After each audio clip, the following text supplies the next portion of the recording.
Hey, welcome back to another installment of Shock Talk Tuesday.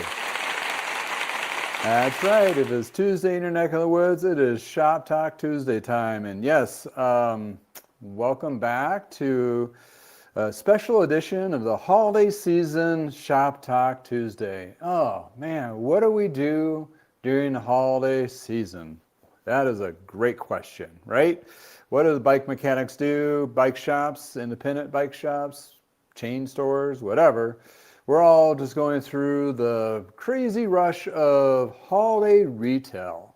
And that doesn't really matter what neck of the woods you are or have been or experiencing, and some people just close. But that's another case. Any case, welcome back to another installment of Shop Talk Tuesday, and thank you for joining in. Feel free to put in any questions or what have you in the chat. This is basically an interactive live podcast. And thank you. And if you're watching this on the replay, I do apologize. There will be inserts of advertisements that are not my own.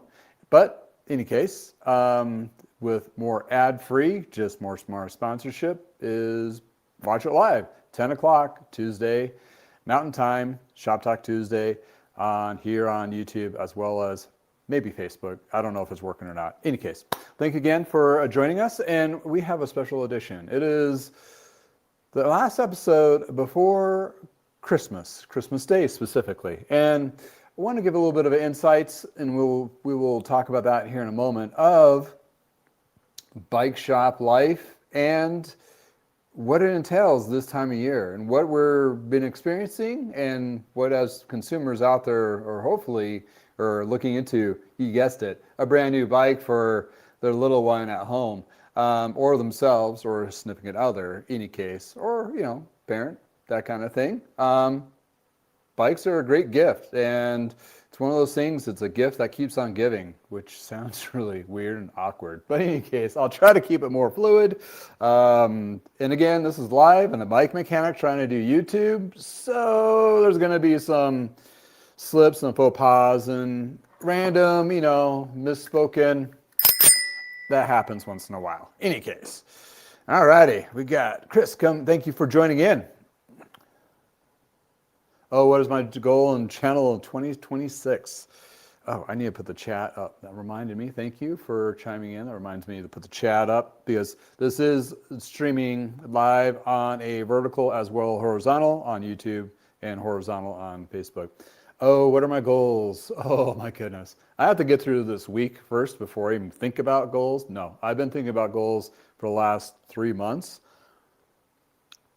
So we'll probably talk about that towards the later part. But goals for a lot of shops, honestly, it's just hanging on, doing what we can, stay in business, keep the lights on, pay our employees, all those things. But I will have probably next week more specific reflection of 2025 and what we're looking into, forecasting and trying to leverage opportunities going into 2026 for community-based as well as shop and, you guessed it, retail business. So, but that was a great question, and I'll probably highlight some of that during the conversation. But I do have a little special treat I wanted to do. One of you out there reminded me that we have this old book called Zen, The Art of Bike. No, this is Mountain Bike Maintenance, the second edition. This has some goodies, but we're just using it as a prop because I want to tell you a little story about going back in time, and a time that pretty much, that's a little funny bit that I just kind of curated, a little scripted, but I hope you enjoy it. It's about Christmas and Christmas Eve and us parents, whatever your family, nuclear family is, somebody is somewhere trying to put something together wee late night on before Christmas morning. So I got a little story comprised of a little funny narrative of experience of a bike mechanic doing their thing. But before that, I want to at least tell you about today's sponsor, which is Bicycle Wheel Warehouse, which Bob the bike rep is repping right now in the back behind me. I can't really see him. I'm blocking his way. There you go. Bob the bike rep. And they're a great place to get wheels for your classic and new rides, rim brakes alike, custom built if you wish, and various others without breaking the bank. But let me, this will give you a little more detail here. Typical Wheel Warehouse in California has an excellent selection of wheels to choose from. They're pre-built, or also you can have them custom built up to various sizes.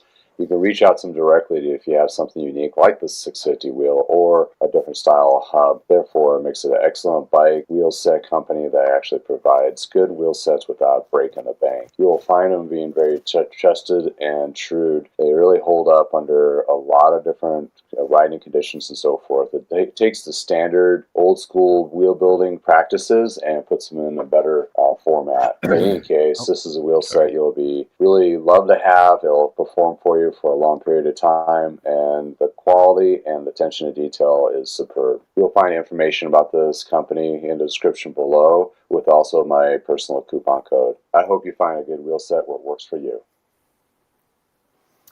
So ho, ho, ho. Yes, we are into the Christmas season, and regardless of how you feel about it, there's things that's got to be done, right? And Brenton, thank you for joining in. Yes, I am in Colorado, Loveland, Colorado, which is about north of Denver, about an hour or so on the Front Range. So yes, I'm in Colorado, and we are not having a white Christmas. It's been in the 60s, and yesterday it hit the 70s. So it's nice, but not great for snowpack. But in any case, we're going to start with a little story. No, I've not read the Zen. I just have this. Josh from Precision E-Bike, thank you for joining in. I got the book as a gift in the 90s, I think, or maybe it was left over from the bike shop to sell, and I never read it. But it's a great little fun prop. I mean, the pictures are cute. It's old school. It has how to do things old school way, but maybe it's be worth something in the future. Most likely not. Oh, the Zen motorcycle maintenance. That's interesting. Good stuff. Absolutely. All righty. So we are going to start with our little Christmas story. It's one of those things where you sit down in front of the fireplace, which I don't have a fireplace, but I have a nice little bike shop prop that's lit up here. It is my daughter got it for me for Christmas, so just for a show like this.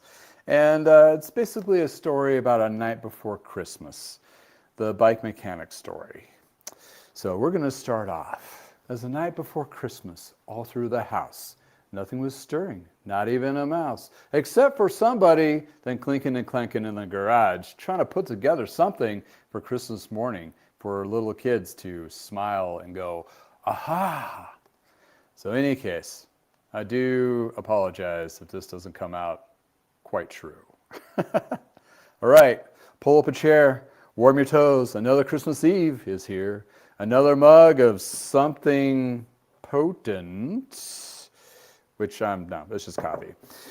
This time of year reminds me of a tale of desperation, of courage, a sneer, unadulterating terror of parents on Christmas Eve.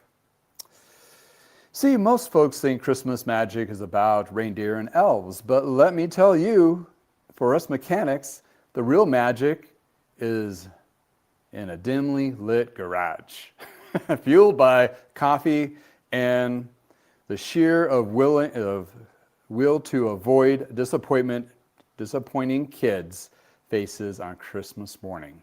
Yes. It was a few years back. The phone rang. Oh, man, this book is heavy. About 11:30 at night. It was late, and I was about ready to settle into my own spirited hot cocoa and everything into my own bed. And on the other end was a voice, rearing of panic and despair, saying, "Guy, it's me, Frank. Remember that bike I bought for little Timmy, from that online retailer? Oh, direct to consumer. Yes, a lot of us are going that direction and it's becoming more prominent. Case in point, that's what we'll be featuring a little bit later. Now, you got to understand, buying a bike online is like playing Russian roulette with assembly instructions written by AI or other than, or poor translation or lost in translation. You ever saw that movie? Anyways, I reframe. And Frank, bless his heart, Frank's idea of toolkit was a butter knife and a pair of rusty pliers. Ooh, all of us have one of those friends, right? He tells me, Guy, I've been up for hours. This thing is a jigsaw puzzle designed by Satan himself. I can't even get the handlebars straight. Yeah, I had a bike mechanic and couldn't get a handlebar straight whatsoever. Sorry, Jack, I threw you underneath the bus. I'd have to double check everything. It was always skewed. But then again, he was straight on everything else, so. I diverge. I could particularly hear the sound of strip bolts over the phone. I hear strip bolts over the phone. I ask him, Frank, do you got metric Allen keys? Silence. Then, defeated whisper. Metric, Guy? I got a flathead screwdriver and a dream. Yeah, don't we all? Any case, so, against my better judgment, and this desperate plea from taking my hot cocoa, spiking it all to go down the street, of course, not driving. I threw on my coat, grabbed my trusty toolbox, which was all metric tools, of course, and all sizes of everything that you would need to assemble a basic bike. Yeah, basic is a very understatement of anything. Any case, where was I? I went off in the frosty Christmas cool eve night air. Fast forward. Down the street I go, clumpy boots and a jingling bag of tools. I arrive at the scene of chaos, parts scattered like snowflakes, and instructions crumpled up like a ball of frustration. We've all seen that, right? Including ourselves. Frank was covered with grease, sweat, and a look of suspicion, look of desperation with a little bit of tinsel in his hair. Must attack the Christmas tree. Anyway, he tried to use a crescent wrench on the pedal spindles.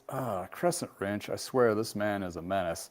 The front wheel was on backwards, the brakes were more of a suggestion than a functional component, and the seat post, well, let's just say it was less of a seat post and more of a unsuitable wobbly pole of doom. And where was the seat? I digress. And this tale is not a children's tale by any means. Guy, I've worked for hours taking about, where was I? Yep, seat post of terror. We worked for hours talking about a battle against poor manufacturing parts, vague diagram, and Frank's well-intended but utterly destructive help. We have all those friends, right? Then again, that reminds me, my dad said in the shop back in the day, well, this is our tune-up rate, and it is this rate if you watch, and it's triple the rate if you help. Anyway, side note there. At what point, he tried to tighten a spoke with his teeth. His teeth, folks! That's desperation. Ooh, of horror. The clock ticked past midnight, 1 a.m., 2 a.m. My bed was calling, but I imagine of little Timmy's face. Little Timmy's face. Waking up with a pile of bike parts instead of a shiny new ride. I kept going, yes. We hit every snag in the book. I missed a washer, a bolt was fused and the threaded would not come off or go back on. The tire, and no matter what we did, it seemed to leak air, like it just, like basically sheer spite. But in any case, we took our time. It was a race against sunrise. A desperate, grease-fueled dance with a mechanical nightmare. And then, finally, at 3:45 a.m., a glimmer of hope. The bolts were tightened. The brakes actually worked. The chain, oh my glorious chain, it finally sat where it was supposed to. You know, the chain doesn't go anywhere. You're about as strong as the weakest link. I digress. We stood back, two exhausted men, covered in grime, smelling a faint of WD-40 bike lube, not the regular dispersant, and desperation. And there it was, a perfectly assembled bike, ready for Christmas morning. This gives me warm and fuzzies. Frank looked at me, tears in his eyes. Guy, he choked up, you're a Christmas miracle worker. I try, and I try. I told him, next time, Frank, buy it from a shop, for God's sake. At least get the decent set of metric tools to work on it. Got to have the right tool to do the job, right? So to all you parents out there wrestling with the dollhouse furniture or a new bike for Christmas Eve, I salute you. May your bolts be tight and your instructions clear, and may you always have a friendly neighbor mechanic on speed dial and near. Crackling fire in the back. In my little house, crackling fire in the back. Oh, Merry Christmas to everyone. And remember, sometimes the best gift comes from a little elbow grease and a lot of cursing. And for some, a lot of liquid courage. Anyway, thank you for all, and have a good night. And hopefully all your bikes will be assembled perfectly for Christmas morning delight. Oh, I just made that up.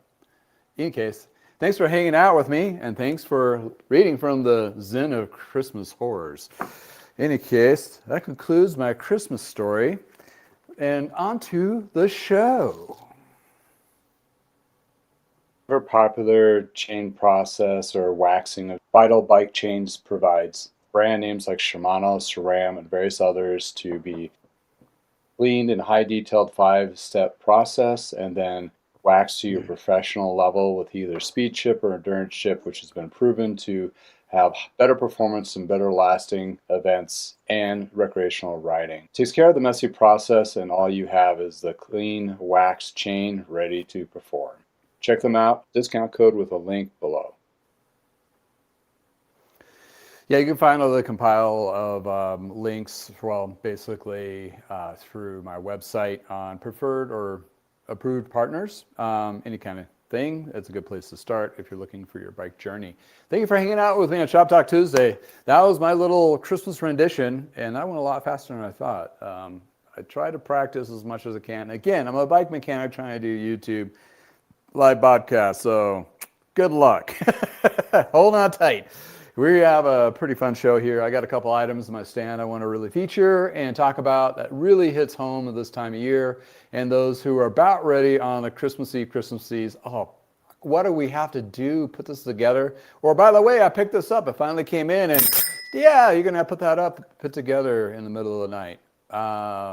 Mine was the frustration of horror in a cold garage, smaller than this one, non-heated, trying to put together one of those little 4-year plus motorized 3-wheel, looked like a little Harley Davidson thing.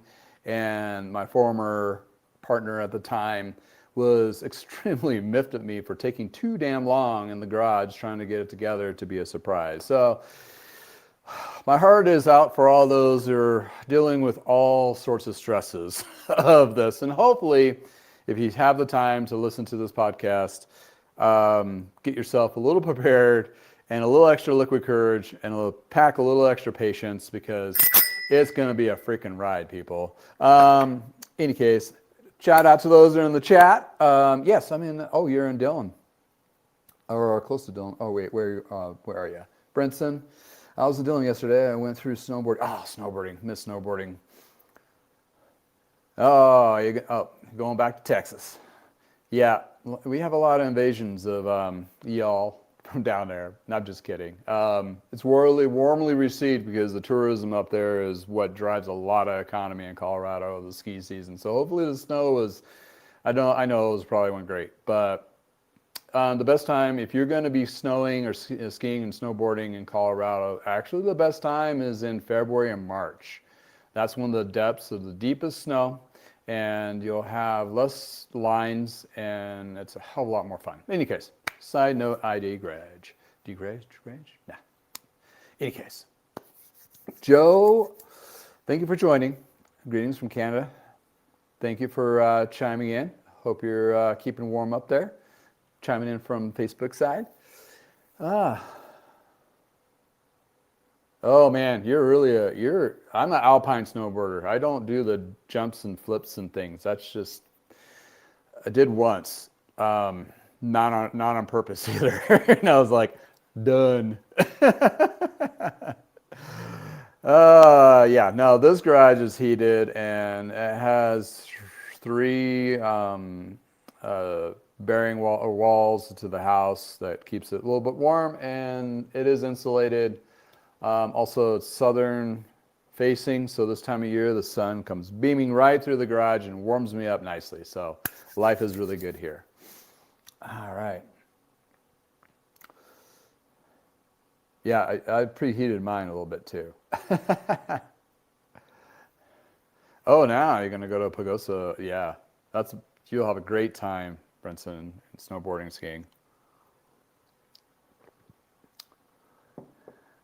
Ian from London, 5470 or 4570, can't read, dyslexia. Thank you for chiming in, and happy holidays to you too. Yes, yeah, holiday season is upon us, and thank you for chiming in and taking the time to either listen in, or if you're listening to the shop, happy holidays to you. Hope things are going quite well for you, and for writing to all those. And if you like content like this, please like and subscribe. I should probably put that in there, and like the chat if you want, that kind of thing. Helps for the SEO, throwing it out there kind of deal, whatever. But let's see here. Still riding a 26-inch wheel truck, 6500 Alpha aluminum hardtail. Beautiful. Oh, the 2011. That seems, I don't know. Did they have 6500s in 2011? I thought they all went to like took over the Gary Fisher names and went mostly Marlins. And the 26ers, you may mean 2001, because I think in 2003 or 4, that's when they switched over, especially around 2006 when they converted everything over to overseas, I think they had Merida. Anyway, it was built in Taiwan for majority of their stuff. In any case, hope you're enjoying the ride. Absolutely.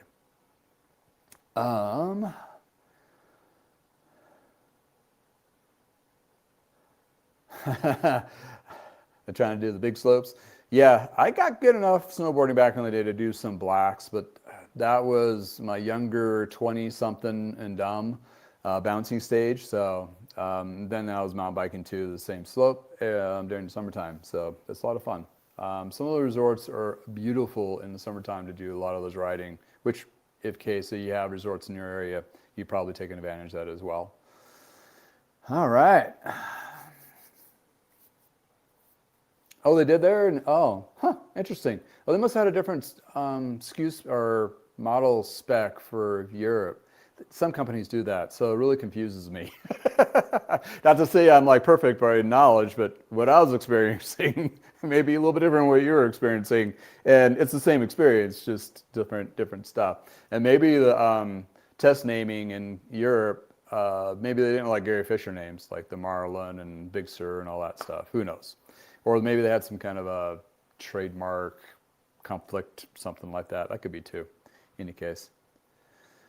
Says made in Taiwan. Yeah, that was probably it was definitely after everything was made overseas from Trek. For the most part, after 2006, 2007, that kind of thing. It's blue and white. Oh, it's pretty. It's a pretty kind of scheme.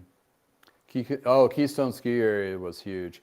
Yes, Brenton, Keystone. I remember riding in the summer when they first opened the lifts up for doing mountain biking, descending there, and the trails were rough. I mean, rough, hard, not smooth. The best ones at that time, which might be still today, is Winter Park. Is one of the best trail systems, and they have a lot of races up there too. Not to say that Breckenridge and Keystone, all of them do too, but and they may have gotten a lot better over the years. But even back then, it was like solid stuff.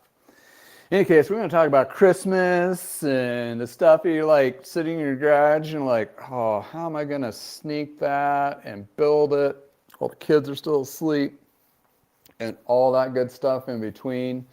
Who here has ever experienced, it doesn't have to be bikes, but the colossal nightmare of trying to put something together the night before Christmas?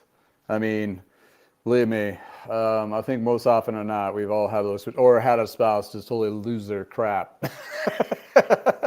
And you're like, here's a shot of whiskey, and please be quiet, but you don't want to wake up the kids. You don't want to think Santa Claus is coming already.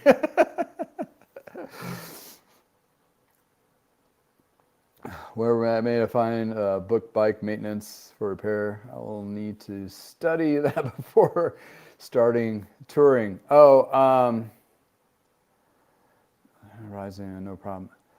Basically, I think the blue book from Park Tools. I think I have a link in my Amazon store to that. I would probably take a look at that, or just peruse all the Park Tool videos. They have a great library of technical stuff, of fixing changes and all that stuff and everything else. So, yeah, that's actually a good start. That's if you're going to be a reader versus a video watcher.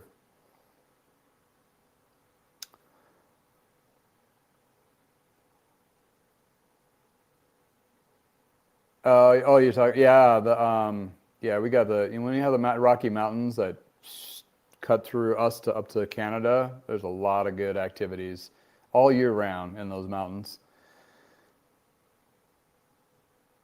Oh, this one right here. Yeah, this is an old classic one from Bicycle Magazine. Another book that we probably had on the shelf before we went out of business. This is like 90s book. So I would go with like the blue book from for newer stuff. If you can probably find something like this. I do have a list of books and so forth. Fictional reading to actual technical books too on my Amazon store. You might want to check out. It's a classic one. I had somebody chiming in. Susan up in Canada was talking about the Zen of Art books, and I was like, oh, I have one of those, and I dug it out, and there it is. Man, that's some old school, like the Mach 1s or whatever. But let's see.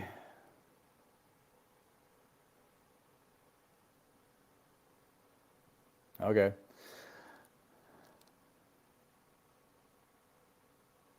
All right. Andy, thank you for joining in. Awesome. All right, so so what we're going to be looking at for assembling bikes and that kind of thing. A lot of the bikes that are coming in to the shops for new, it's usually mostly like kids' bikes or maybe older kids' bikes, that kind of thing. And for a bike shop, they try to front load their stores a little bit, or used to back in the day, of bikes that are more price point, impulse buying, that kind of thing. And being said is it's a lot, but not a lot. It all depends on demographics. In Colorado, we get more colder winters, therefore a bike underneath the Christmas tree is usually not the biggest thing here than it would be if it was in Florida or Texas, somewhere that's warmer, or even the southern hemisphere. I can imagine being in Australia, New Zealand during Christmas would be in the peak of summer. But in case, that probably has more of a impact for like, hey, it's Christmas, and the classic picture of the kid flying down the stairs. I don't know if I have one of those. My dad had one once of like the Schwinn advertisement of the kid. It's Christmas time, and there's a big cruiser down there. So yeah, it's one of those things where the bike shops do a little bit gift selling and so forth, but really all not busy. But on the other side, since there's been a lot of more online sales, some people have been a little more forethought, and they see this box and they're like, I need to get that down to the bike shop because number one, they don't have time, even if they could do it themselves, and number two, they want it to be assembled and be safe and ready to go. Case in point, I got two in my shop from a neighbor of ours, and they bought them off of Amazon, that kind of thing, and I was like, oh, okay, I'll be more than happy. That's what they can afford, whatever the case may be. I'm not judgmental. I mean, there's good bikes out there that go to direct to consumer. It's kind of like if you can't freaking beat them, just join them. Just be part of the solution, not the problem on this one. And part of the solution, in my perspective, is making sure they're safe to ride and go through and all that, and educate the customer. Like, hey, let me know when you're looking for another bike because I might be able to help you out a little bit more on quality, even though it might be costing you a little bit more, but it's going to help you out a little bit in the long run. A better experience for whoever you're giving that bike for. But in any case, I got two of these, and actually the other one I need to finish assembling, and that's where I'm going to take the time on today's show of showing the highlights of those here in just a second. But yeah, talking about those particular, a lot of service departments have been probably doing a lot of pre-assembles from bikes from Amazon, Walmart, even some kids' bikes from Trek and Specialized being shipped to you direct. That kind of thing. So it is a big gift season, and bikes, you got to remember, for a consumer perspective, they're complicated more than you think. Even the simplest ones that I have on my stand right now could trip you up. And at the end of the day, you wanted to make sure it's safe to ride because you don't want poor Timmy in the story to get hurt on their first maiden voyage down that driveway of icy hell and hurt themselves. So always remember, try to make sure they have a good fitting helmet, well padded body parts, especially if they've been riding before, and give them a couple of keynotes on a bigger bike or what have you, being more familiar with that bike before you just launch them out. I mean, some kids will just get on it and go. That's fine if they know what they're doing, but then again, there's a lot of safety issues with that. Cycling is, there's an underlining of danger there for sure. But in any case, we should probably just jump into that and talk about those bikes here. But so while we're waiting for that, I am going to put this up so I can move my stuff. Up on Amazon. I do have a Amazon store, like the latest pick, basically, of products that are on sale, that kind of thing, and various other parts and tools and so forth that I suggest using within those particular categories. Check that out. Go through, and even if you don't buy the product that I suggest and you find something else that fits your needs better or your grocery list or whatever you end up buying, I get a little kick. So that's a good opportunity for you to get something and I get something that helps support me doing what I'm doing. All right, almost there. That needed to be longer. I would not need to move my lights, but it is kind of cloudcast today, so I need to move those so people can see my little space heaters so my little tootsies don't get too cold. And yes, I'm still in my pajamas. It is that time of year, and here we are. Try to get everything centered so those in vertical stream can see what's going on. Awesome. All righty. Well, thanks again for hanging out with me on Shop Talk Tuesday. And this little blue gem here, it's pretty cool, and I do have right behind you is BMX. They abbreviated Sting, not a Stingray, Schwinn, an old school Schwinn, but new, out of the box. And it had some very interesting features to it, and I'll pull that here in a minute because we got some time. Because my little story went faster than I thought. Hope you enjoyed the little story time at the beginning of the show here. If you missed it, get a chance, come back to it, loop back. It's a little Christmas story if you're just joining us. But yeah, thank you for joining, and thank you. I hope everybody has good holidays ahead of them, spending time with friends and family. And hope you get all the goody treats. Me, I'm just looking for the food.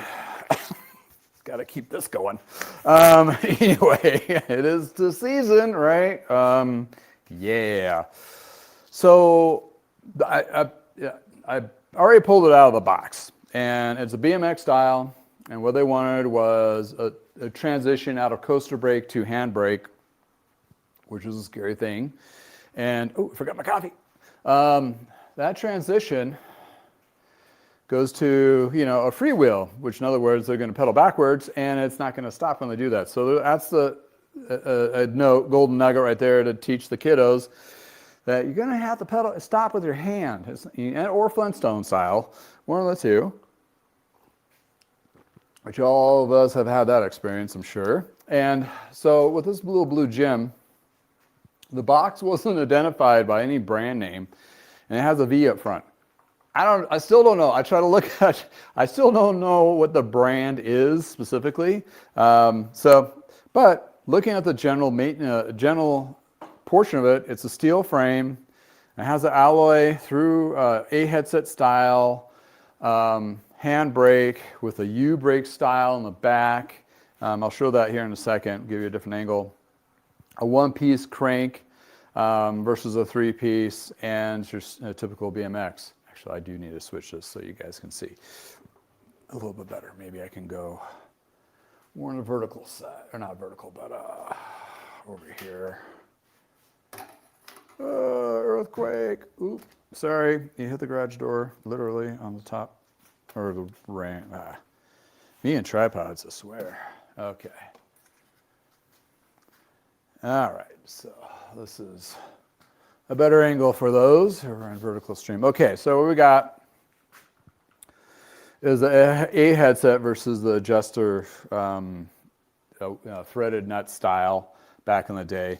One-piece crank, which means the one piece goes through the whole crank set, and then you have the chainring bolted here, three pieces, like your mountain bike and so forth. These have been around since the beginning of time. So right off the bat, when I pulled and unpacked it, I really just unpacked it and put the bars on there. So the bars weren't on there, so it's the 4 bolts up here that I tightened up.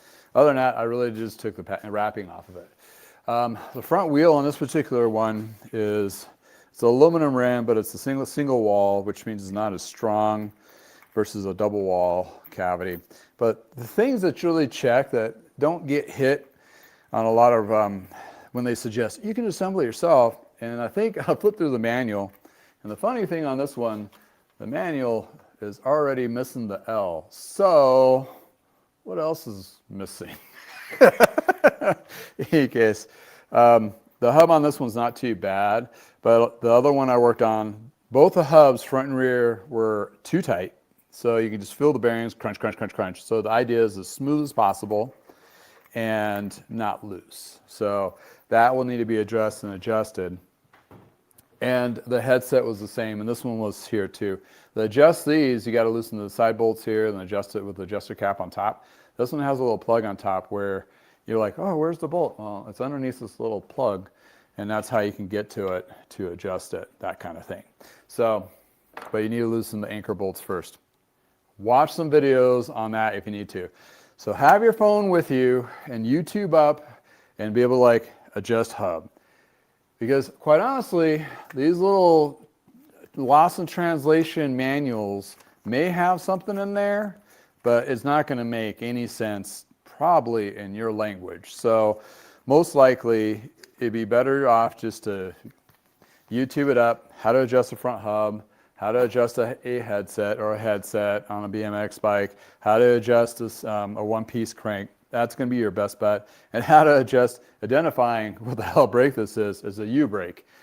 These were really popular in the 90s, or early 90s, late 80s. They worked okay. On this one, I mean, these kiddos are probably 70 pounds wet. So you don't need a lot, but you need to have them to work efficiently enough. And honestly, the brake was pretty good set up. So this particular bike, with just a couple little adjustments, probably okay. On the other bike though, the crank was so tight, it barely moved. The chain tension was super tight. The rear hub was grindy, as well as the front and the headset. All the bearing surfaces had to be redone. I pulled them back a little bit and shot some grease in there to smooth them up and put them back. So on BMX, single speeds, and a lot of people may not know this, especially those who are not in the industry, the chainring and the free wheel, there's a little free wheel, they're not perfectly round. So when you're spinning backwards, you'll have a tight spot. And that's where that tight spot, you want to adjust that by these anchor bolts back and forth, so you have just a little bit of flex, not too much. Then when you do pull it, it'll be more sloppy. So you're trying to find that happy medium. Reason being, if it's too loose, that chain's going to jump off. If it's too tight, it's going to mess up your drivetrain over a period of time. So got to get the 15 millimeter.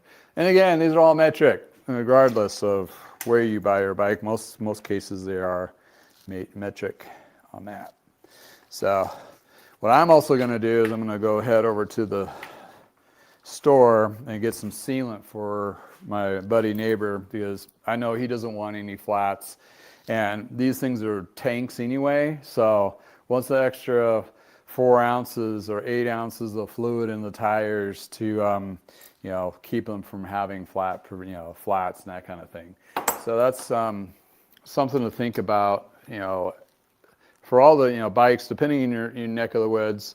And also fitting on these, for a note, is if it's a smaller kid, you can angle these back so they can have a better reach, and adjust the seat. Always start lower than high to start off with, and that for the fitting and so forth will help have the best experience possible. And another mistake that I've seen of bikes coming back from the holidays not being assembled correctly is pedals. They've been really identifying these as right and left a lot better nowadays, for little stickers here, as in case in point. That can't get it on.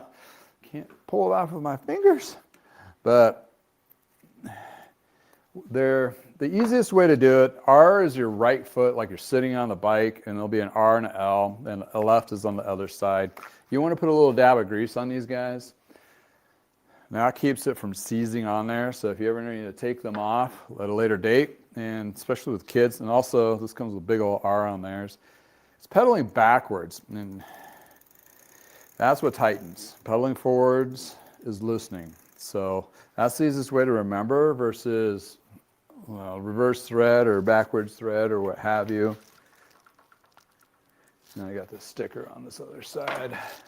Doing the same thing.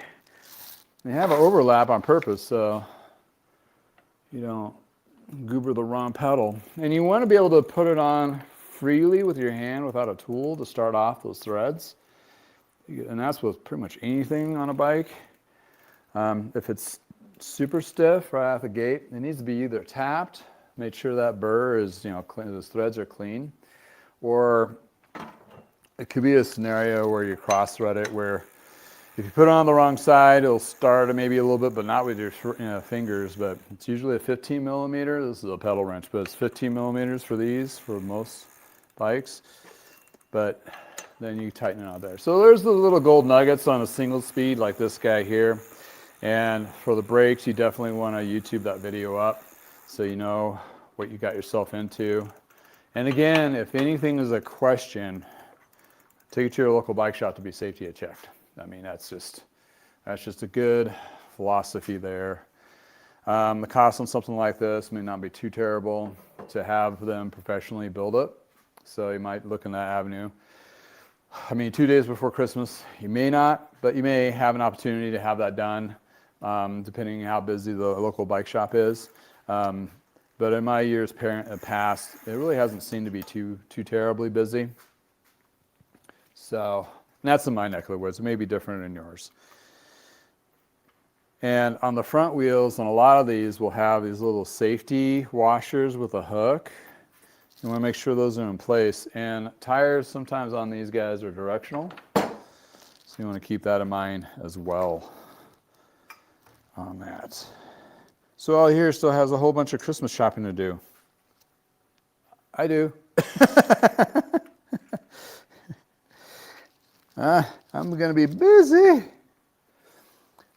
Oh, this is a little tight. Interesting. And these forks can get muddled up too. Oh, spacer's in the way. There we go. Get that little hook. This one's the kind of gap on the fork. That's where it's designed to go. These are safety. Keep the wheel on if the bolt comes loose by chance. And that kind of hard to do in this angle, quite honestly. And these are 15 millimeter as well.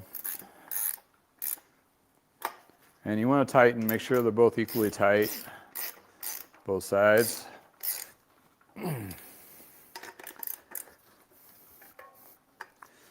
And you want to make sure it's running smooth, but not loose.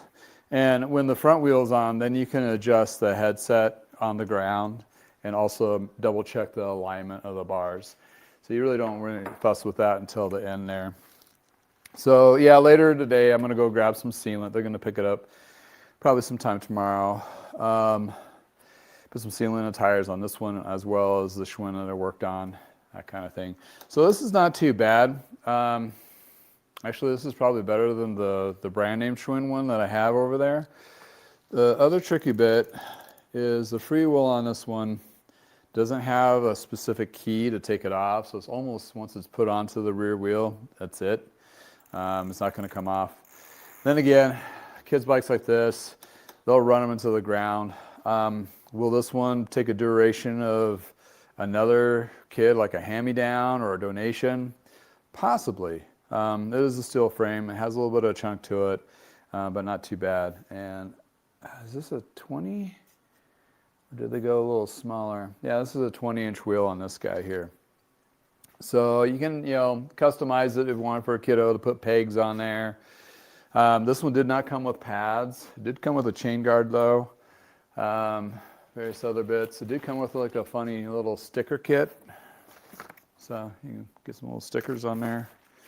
And reflectors. And this one really cracked me up because it came with some tools, which is, that would have helped the guy, Frank, in the story. Also comes with a pair of really small gloves. I don't know. I mean, maybe it's for them. No, it's not. They're not riding gloves. And they're white, like white gloving it. I don't know. That's just funny. But yeah. So at the end of the day, you want to make sure all the bolts are nice and tight and safe to ride. Actually, not too bad, quite honestly. And I've been working on bikes for a long time, and this one is actually not too bad. For safety, if it's adjusted right and fitted right, it'll be just fine. They didn't want to spend a lot of money on them and that kind of thing. So that's what we got. That's what we got on this guy. You do need a pump too to air these up because most cases they will have lost air and being transported over, or they just don't put them in a full inflation because of them deflating or causing damage, whatever, popping maybe. I don't know. They always seem like they're low anyway. Grease points, you can, the chain will have a manufacturer grease on it, so it'll be okay. You can use a drip lube later. A lot of people have gone to wax chains. Wax chains, this is a great time to take the chain off, wax it, get it prepped, put it back on. Super clean, and they won't get grease marks on their legs and track it through the whole house. That's a nice thing there. And that's where that Vital bike chains will come into play, either on your bike or even single speeds too. So that's something to think about as well.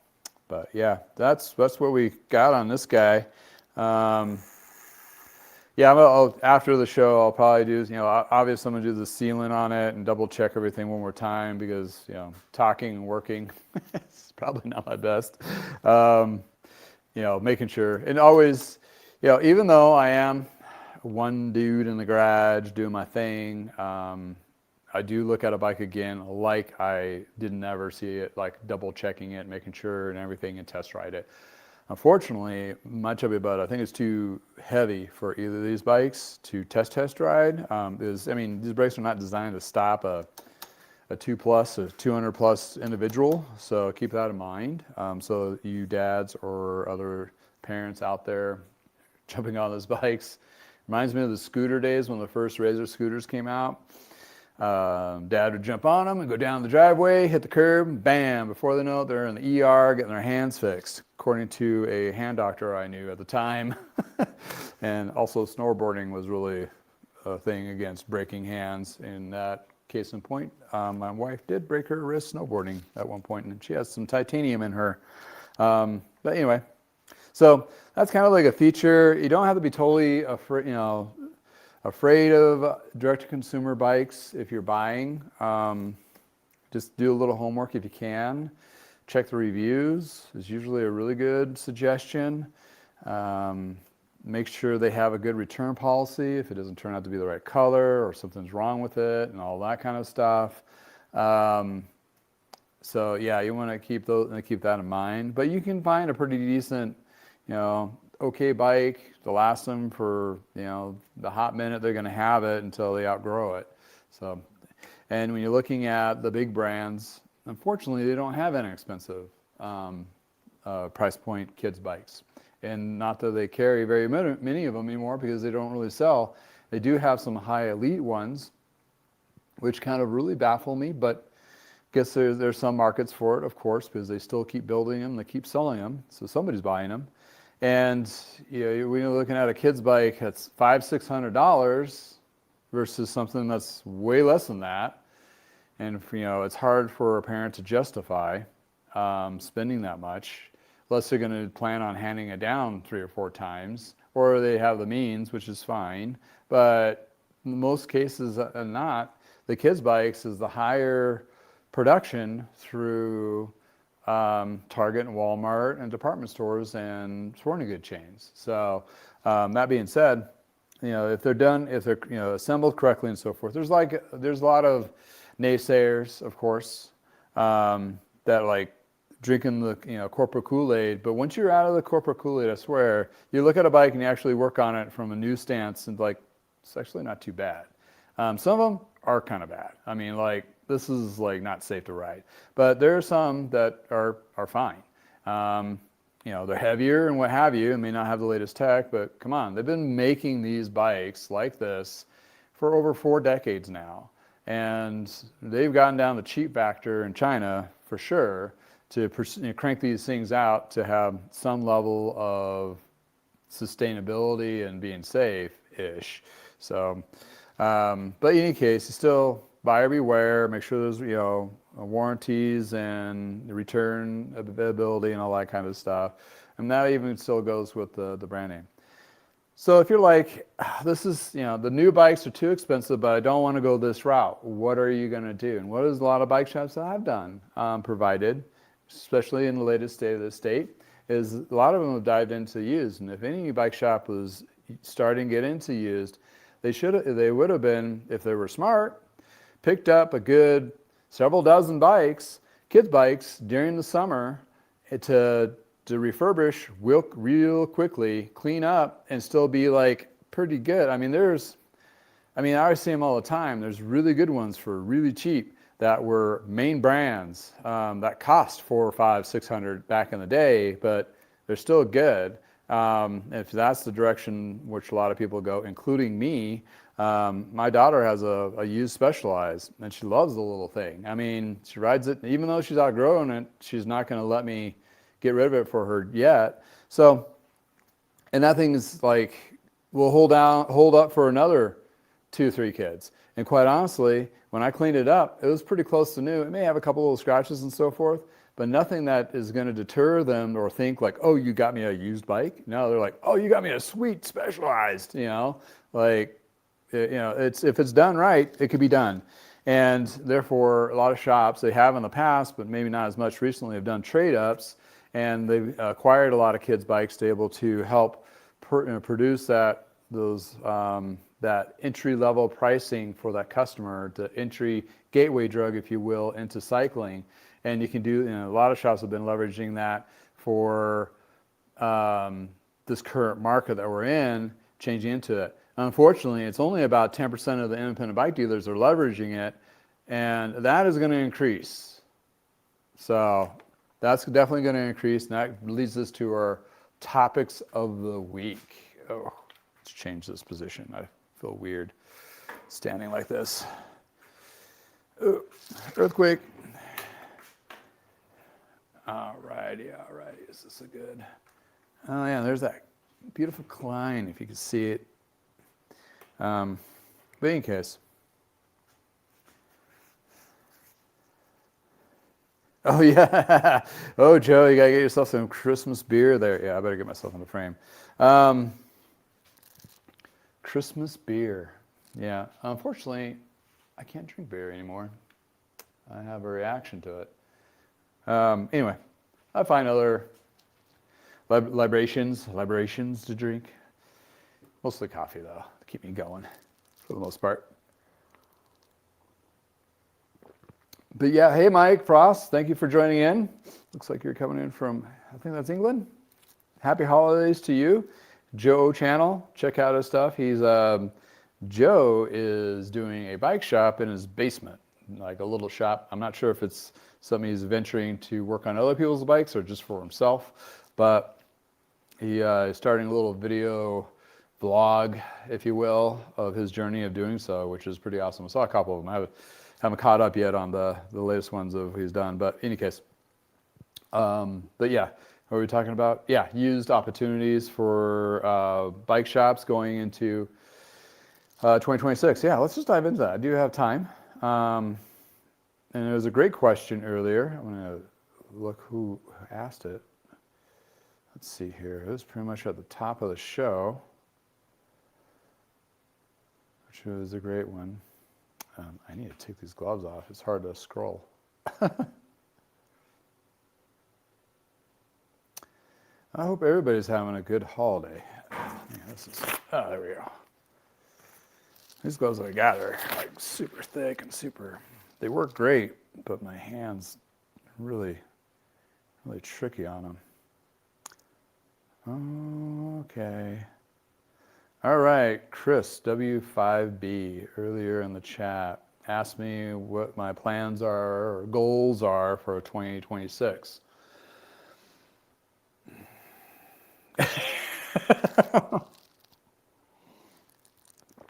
That is an excellent question. I'll probably go in a little more detail coming into next week because it's closer to New Year's where you do a lot of reflection. Then we start trying to dive into, what happened, what are we doing now, and what are we planning to do for the next year. Actually, this is the time of year where a lot of shops should be hopefully thinking, if they have the opportunity, to think about what's the 2 to 3 year plan. And it can and will change. Obviously, we've been through so much weird disruption in the last 3 years. If you asked me 3 years ago what I'd be doing and what my business would be looking like, I would not have known it would be what it is today.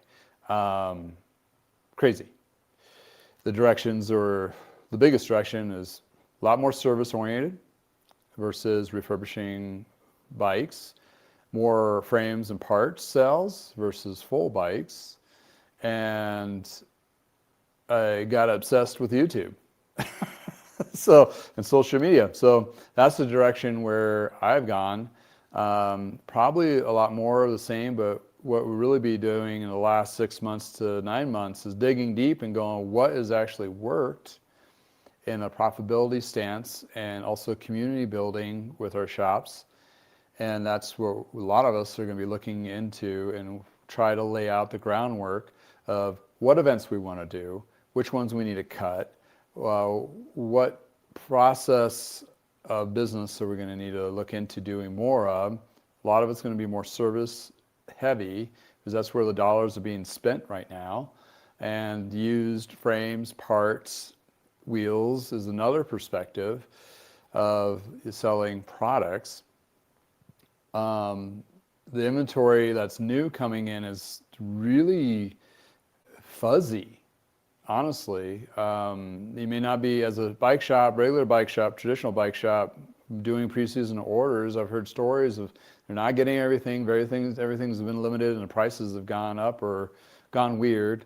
There was a huge article under the radar about, I think it was Fuji and SC and Breezer, which is owned by the same company. I'm trying to find the article now. There it is.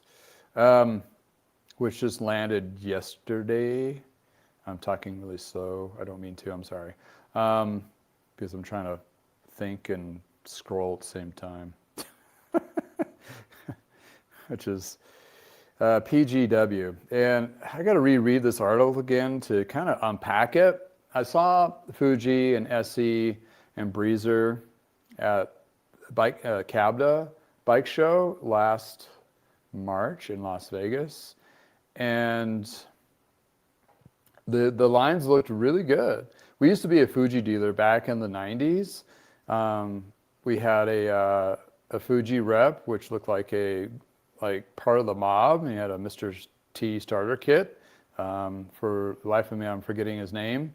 But I don't know, back in the 90s, you'd have bike reps that never looked like they had touched a bike in their life. But in any case, they're owned by another company now, which is, it's like a conglomerate of, is it ASI, I think it is? No, it's Bike Co. So Bike Co owns them, and they're working with PGW, which is Global Worldwide, or Pacific Global Glory Worldwide, which I'm not even familiar with them. So reading the article is like, okay, I'm gonna have to do some digging and figuring out. Most of the people work for remotely, apparently, and maybe I can try to get a hold of this Murit. He's in Colorado, so in my neck of the woods. Maybe he'll take a phone call. But in any case, this is a lot of, this is more on distributing side and disruption and kind of getting product in the United States, what I'm gathering from this article. So going back to disruption of inventory going in, it makes it really hard for a lot of bike shops to forecast what models of bikes and what bikes are going to carry and what price points. And even then, when our current state of the state, it's so weird that none of the numbers work going into the next season, just like what COVID did. Because I was working for a retail toolkit with is an algorithm that based off of your 3 years of sales of inventory in different categories and with various others, and you can go deeper and gives different weights. And it was a great program, which is now owned by Kickstand, which is smart e-tailing here in Lafayette or Boulder area. I'm not sure they're doing anything with it now very well, maybe a little bit. But in any case, I remember when COVID hit, I had former dealers that I no longer worked for the company, but they'd reach out like, hey, can you help us out? Because they had nobody helping them out at wherever the company landed. And I was like, yeah, sure. And I took a look and I was like, what do we do with all these numbers and so forth going into 2021? I'm like, shit, you just cancel that whole year because it's not representing what the current or the market's going to change to. We're almost in the same flip scenario where your last 3 to 5 years of calculated numbers are not going to vibe with going into the next year, where unfortunately that puts you back in your gut instinct. And as bike shop owners, gut instinct is kind of swayed. It's not great. You don't want to be there. That's not where you want to be. You want to have valid numbers to work with. So they're going to be kind of gun shy to not purchase a lot of inventory and push that inventory to be reliant to stay in the warehouses of the vendors, which vendors do not like that because they want the bikes out of their warehouse because they can tell the banks that the bikes are sold and gone, there's waiting for a payment on them, and then they can leverage. It's a whole banking shell game for them, for loans and so forth. So it's a whole thing, right? Even though you buy 300 bikes and your dating due comes in June and you're like, shit, sorry buddy, I don't have any money. Then they can push the invoices, a couple months back with a little extra interest, that kind of thing. So it's a whole, that's how it works, right? And if you're a consumer watching this or just an avid cyclist, you're like, what the hell are you talking about inventory? Well, this is going to impact you. coming into the next season. Why? You're not going to find that tire that you want. You want that Continental Grand Prix such and such model of black, whatever, may not be available. If it is, it's going to be 25 to 30% more. And that's another underlining challenge. I was going to say problem, but challenge, because when you have, this has happened in years before, when you have an inflation and things cost more to get in, or maybe not even tariff related, but just cost of production of that particular brand, it's going to go up in price. Typically, not like eggs and milk or gas, when the prices go up, they don't come down. They sometimes go on sale depending on what vendor or what have you, but most likely, most often or not, then once that price pushes up another 20%, it's going to stay there. Is the bike shop making that more profit? Nope. Is it costing the company to get a product into the United States in this current situation? Yes. In different situations, maybe costing them to produce it. There's a heavy cost now going to be hit upon manufacturers to be more compliant to ethical work environments, which is going to cost them more money. That's going to translate to the price of products that we receive. Everything from China, Taiwan, Cambodia, Vietnam, and various other places that are building bikes. So keep that in mind, that the bike shop, when it comes to real world scenario, your tubes are going to be more expensive, your tires are going to be more expensive. I need that new brake cable. Oh, that's going to be, those are the items that, okay, 10, 15, $5 or $1 more. You may not feel it too much in your pocketbook. It'll add up, but it's consumables to a bike. It's not going to be that costly of an increase.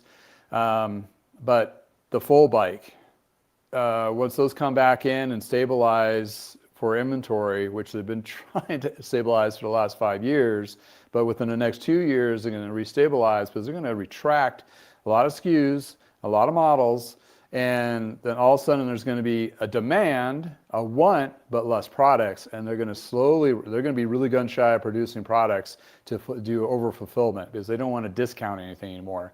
It's too costly. Why is the effort? There's a certain percentage shrink of that, but in any case, that's where you're gonna go. So when you're looking at new bikes, those are gonna go up, and they're not gonna go down. They may go on sale if they have too many of them, or they may have bought or some of it for a lost leader. But when you're walking to a bike shop or what have you, even Walmart and Target, those prices are gonna go up too. And once they go up, like I mentioned, they don't go back down. Those are the product items, and a lot of items just don't go back down. So if you see it on sale, take advantage of those, discounts on tubes and tires and consumables if you can, if you know what you're looking for and that kind of thing. Not to say there's not going to be deals out there. There always is. But the thing is now the bar's set up higher. It's going to feel like a deal, but it's actually just going back to the original price where it was before. In this scenario, like before, you'd be like, why the hell are you doing this? Because there wouldn't be any clear understanding of what's really happening to the market and the cost of making things. But here in our scenario, especially in the States, we know why. And it's changing day by day, and there's no consistency to it. So it's kind of shooting in the dark, trying to figure it out. So going into 2026, for me, luckily in a sense that I don't sell new, so I'm not disrupted in my business for the most part. Let's say, cables and housing, tubes and tires and various other things for consumables for doing repairs, but I just turn that over to the customer, and that's what they pay that little extra money for. Or they buy the parts themselves and they bring it in. I'm here for the labor. Here's the other thing, and I alluded to this last week or last Friday, that prices on labor rates are going to go up too, because our cost of living has gone up, and bike shops are going to have to raise those rates to support the staff to be ready for service orientation or service heavy industry going into the next year or two. That's where you're going to see a price increase, and that is not going to be discounted or lowered any point after March or April.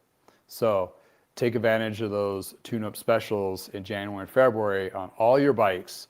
Keep your bike shop busy. they're going to give you a discount. Plus, you get better quality work usually because those bike mechanics are not stressed out because they're in season. And then you're going to miss the rush. Your bike is ready to ride, and you have a little bit of discount and better quality tune-up. Because after that, it's going to go up. It's not going to go back down, and you may not see discounts next winter.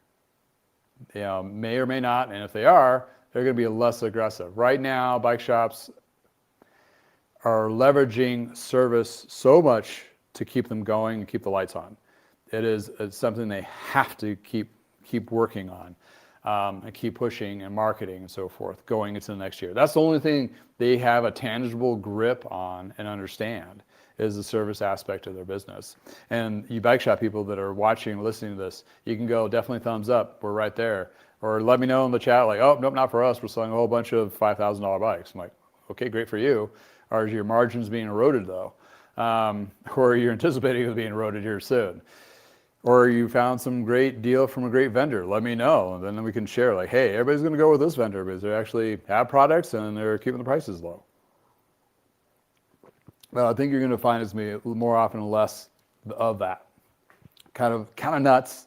And when I'm looking forward to it, it's going to be, for me, it's more community building.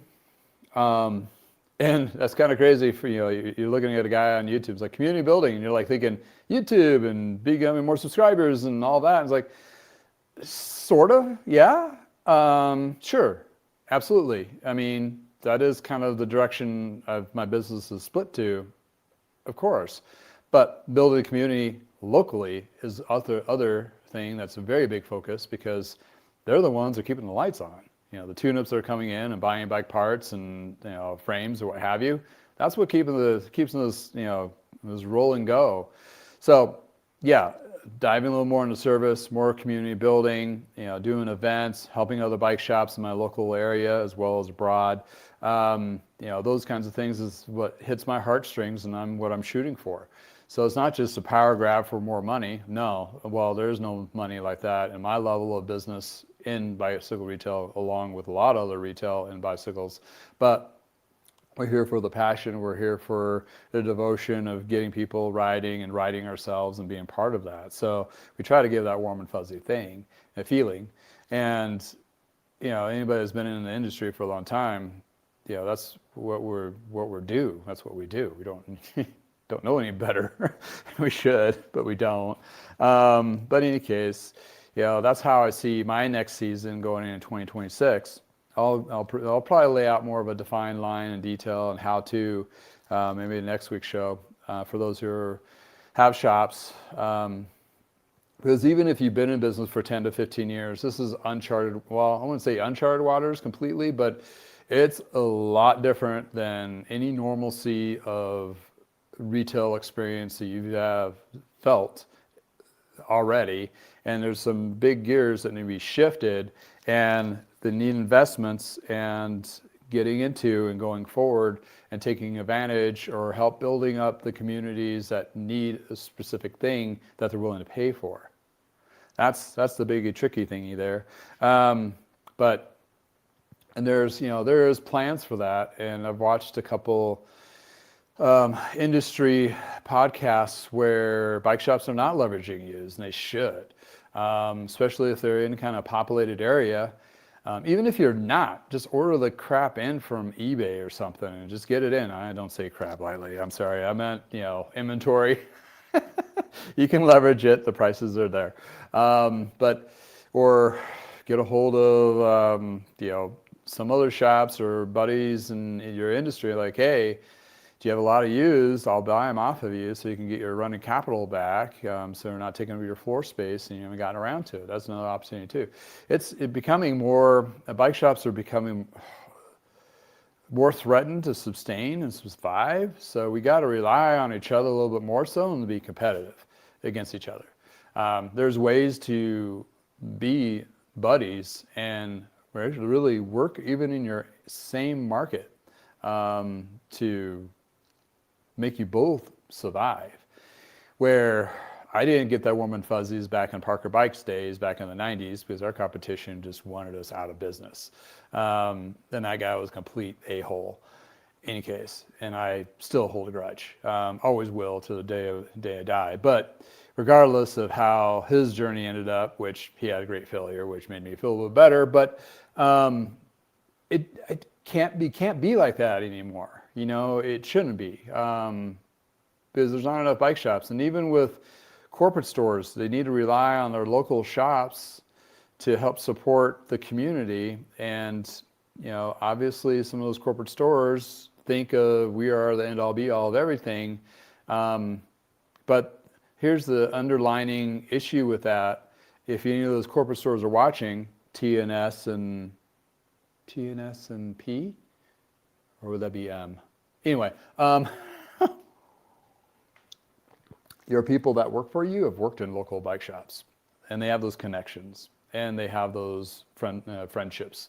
So regardless of how your policies and procedure are of forcing the Kool-Aid onto them, you're still going to leverage taking care of the customer. Like, oh no, Josh at Precision E-Bike, he's going to take care of you on the e-bike motor, because we really don't service those, because it's not a T or an S or one of the Pond group. So, you know, you got that. And the community, I mean, I'm still friends with a lot of those guys because I worked with them before they were working for those companies. And even with the newer ones, they came from a shop, a regular independent bike shop, and they you know, it's like we spent time together in the trenches, in a sense, in a weird way. So, or they're within the industry, and they understand it, that it's not always what the corporate Kool-Aid is. It's what the community needs. And therefore, they're gonna be asked finally some questions from the big CEOs going, what are we gonna do to help improve business? And they'll be like, please don't fire me, but I got an idea. And that's where you're gonna get sort of that grassroots community building with other shops. Not just try to be all everything and stick to their niche, and you know, it works both ways. So, any case, maybe we'll see it. I don't really have a lot of weight especially with corporate stores, not the people working there, but the policy and procedure, P&P. But you know, the individuals will reach out like, oh, hey, I got a customer here that wants to fix up a 5200 such and such and all that, and he doesn't want to spend that X amount, or you know, you have a set of shifters that will work on those, because they looked up on my website like, oh, we got, you know, the Shimano ST6500 triple shifters. Yeah, you know, I was like, oh, I'll just send them your way to have them installed. I'm like, fine, cool, that's great. And then, you know, I'll get a bike that has, oh, yeah, that crank is under warranty. I'm gonna go take it down to the corporate store, because they're a Shimano dealer, and they get it registered and all that, and you know, they're more than happy to take care of those scenarios as well. So yeah, and a lot of shops, if they've been around, even if they are competitive with each other, they're somewhat friendly to some level extent, and that's where we're going to probably see a lot more of. For me, leveraging YouTube and other social media platforms, I can really highlight other stores. I'm doing this in more of a beta testing to help, you know, work on their brand, because honestly, YouTube as a bike shop trying to do YouTube doesn't work. It's hard. It's so much, it doesn't work for the bottom line. It's really hard for a lot of shops to see it or have the money to commit to it, because they have to pay somebody to be on it day in and day out and not see a return in their level. So there's going to be some opportunities where I can probably leverage those shops, some big, and go, hey, let me be your YouTube representative. We'll feature some of your stuff. We'll say, you know, go and interview your bike. I'll give my honest, cold opinion about how your bike shop is being ran, where you can improve, or just, you know, what you've done is really great. And community building, and get you a little bit more of a spotlight than no spotlight on your current channel. Because, you know, a lot of the big boys that I worked with during Retail Toolkit days, which there were big shops, I mean, mass volume, big dollar shops, and a lot of them tried a YouTube channel. They just cut it. Like, we just they just don't see it. Well, the pitch is for me, how it worked in my grassroots is half of my service is driven by those who are watching. That's nuts. Think about it. And it doesn't cost me except for time, really. And, for a small shop, you just do some short videos or what have you, just whatever you can fit in your, daily routine could work for you. There's a shop in Washington, Pullman, Washington. I'm sure you see, if you are on Instagram or Facebook, I'm sure you've seen this guy's videos. And the guy is a goofy guy. I mean, he's super funny. His voice just cracks me up. I know this is his normal voice. And he just talks about stuff in 3-minute or less videos on Instagram and Facebook. And he has like 40,000 followers on Instagram. I don't know if he's getting like kickback or anything, but the video itself takes them probably 30 minutes to do from end to end. Like, shoot it, edit it, put it up, and put all the stuff on there. And it's, he's a character. And, granted, I mean, okay, all bike people are characters. Some people are just really camera shy. So, and for me, I was probably a little camera shy at the beginning, like, oh my God, are they going to judge me or whatever? And I got over that. And apparently, I'm not, I don't care. Just like, I'll make a total jackass of myself on YouTube and whatever. And it's fine. And thanks for all you who keep watching, because you're like, that's all right. It's real world. I'm not AI anything, I'm the real deal. And I could be wrong. I'll openly admit I'm wrong. And I get corrected on things, which is fine, because cycling is so big and so many things to it. You can't be end all be all of everything. Therefore, that gives an opportunity for any shop to find their niche and spend a little time and throw up some shorts on either platform or multiple platforms, and be able to drive some basically weighted content for your website. So they go to your website and you click on one of those icons and go social media icons, and actually goes somewhere and actually shows something relevant, like new. That would mean weekly, monthly, like, oh, they're posting, therefore, because some of these people, if they're going to be gun shy, buy anything offline from you. You go to a Facebook page that has nothing on it. It's like, are these guys even in business? Or are they just going to steal my money? So there's a whole thing to it, right? So therefore, more education of that portion into my cycling community, bike shop people, even the big ones, go, hey, maybe, we can do a little series. I help you, you help me, you get a little bit more content for your stuff. I get content from my stuff, and we'll land on something that, beneficially, covers my time, and you get actually, warm and fuzzies from your social media platform and that kind of thing. So you never know. Or just give them guidance on your own team. Like, hey, let's, do this is what's worked for me in this very specific realm. And yeah, I'm not as big as the bike farmer, but I could even coach him on a few things like, hey, well, I've had successes on something like this on YouTube, where it's split screen, like not split screen. You're either seeing me on the horizontal or a vertical plane. This is 2 videos at once going. This gives 2 opportunities of hitting 2 different audiences at the same time with one recording. Also, it gets split over to Facebook, which is another whole community. So you right there are watching, you are basically the success of what I'm doing. And yeah, I'm committing 2 hours to this on a Tuesday, which I love my community, and that gives me feedback, and you're talking back and forth through either chat and so forth. That doesn't make me go completely stir crazy and constantly burn out on working on bikes all day. Because I miss the banter and the talk and the conversations and all of that, because I don't have anybody else in the same room, but now I do. So for me, it's great. It could help other shops to do great stuff.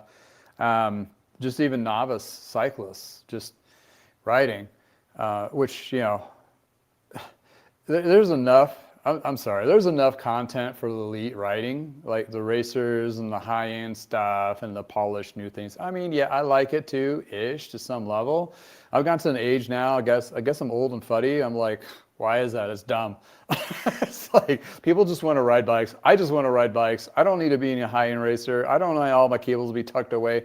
I don't want to work on that shit either. It's like, there's a thing where the real world, and it's kind of like the MTV real world of bike world, like there's a huge audience for that. Because, we're the ones that want to work on stuff and tinkering on things and, ride fun, crazy, bikes that are fun. They're great, and you can get unique ones. Like featured Fairlight on my channel, Fairlight, England frame maker company, sweet bikes, and they keep it keep it simple, stupid. It's just one of those things where you get on the bike, it fits you really well, you have a great time, and you ride, big smile. That's all you need. Is the smile at the end of the day. You don't have to spend 10 grand to get that smile. I mean, if you feel like you have to spend 10 grand to get that smile, okay, if you have it. Most of us don't. So, there's a lot to it. So, yeah, my message to you, my brothering, or what do I say, my community of bike shops that do watch, that are small or even medium-sized to large, there's always improvement, and there's something that you can find as gold nuggets to help you on that journey, to help you build your own community, either locally or on social media platforms too. As those who are watching, that are riding and buying bikes, and like, oh, Justin says I need to get my chains from Vital Bike Chains because they wax chains. Like, I'm serving a purpose or direction, or giving them clarity on something that's like kind of gray. Or may not enough information out there. So there's a huge void of that, helping the people, the average rider, recreational rider, novice racer even, they need those reinsurances, and not feel like they're alienated or they're dumb, because a lot of the elitist layer of the industry will make you feel that way. Even myself, I'm like, oh, you're a dumb mechanic. You only been doing it for 35 years. I'm like, okay, I'm not going to know everything. But at the end of the day, though, I work really hard. I spend more hours in a day than I should on doing all of this. And I still try to really balance it, to spend time with my family, make sure my daughter's doing great. My spouse, making sure she's getting the ample attention, and including my extended family and everything else. So I'm a people person too. I mean, I got all the other crap like everybody else does. And if I can give you a moment, that gives me a moment to get out of our head and jibber jabber and have a good time, and feel good or bad or frustrated or whatever, get it all out. It's all good. That kind of thing. So in any case, well, thank you for hanging out, and thank you for watching, and thank you for, being part of, I Know a Guy bicycle experience. Or experiment? Experience? It's a little bit of both, guarantee you.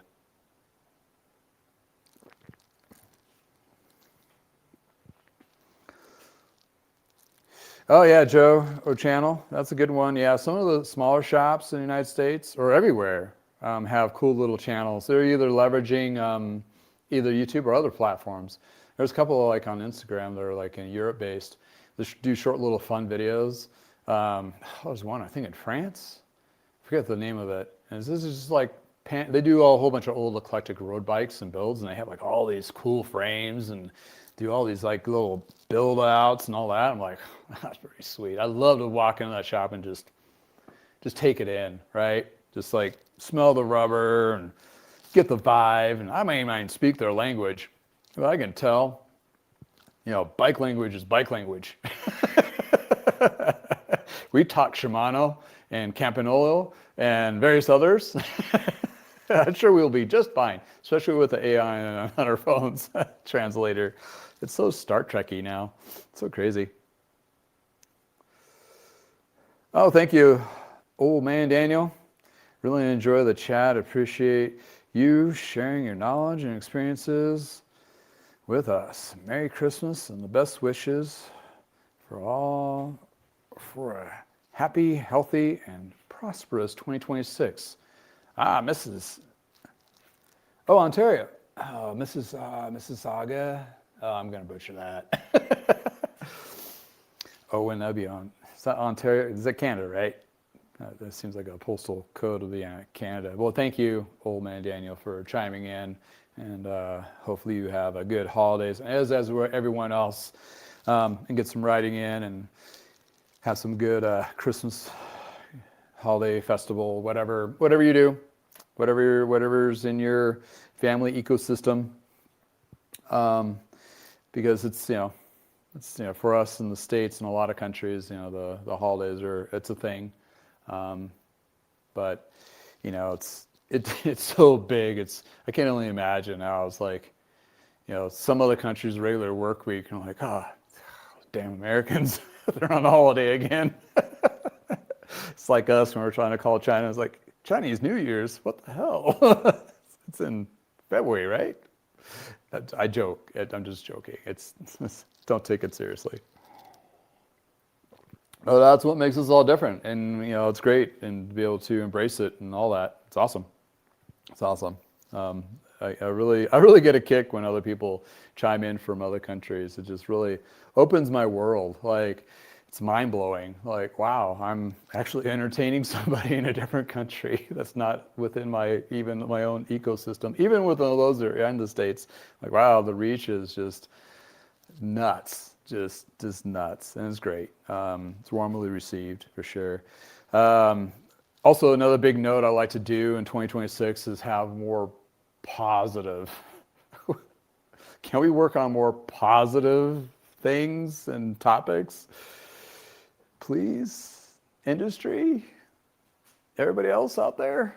I want like, hey, we're getting paid more. Hey, things are going down in price. Hey, we got inventory. Hey, we got time. Time is, getting less of it and less of it all the time. Seems like it goes so fast.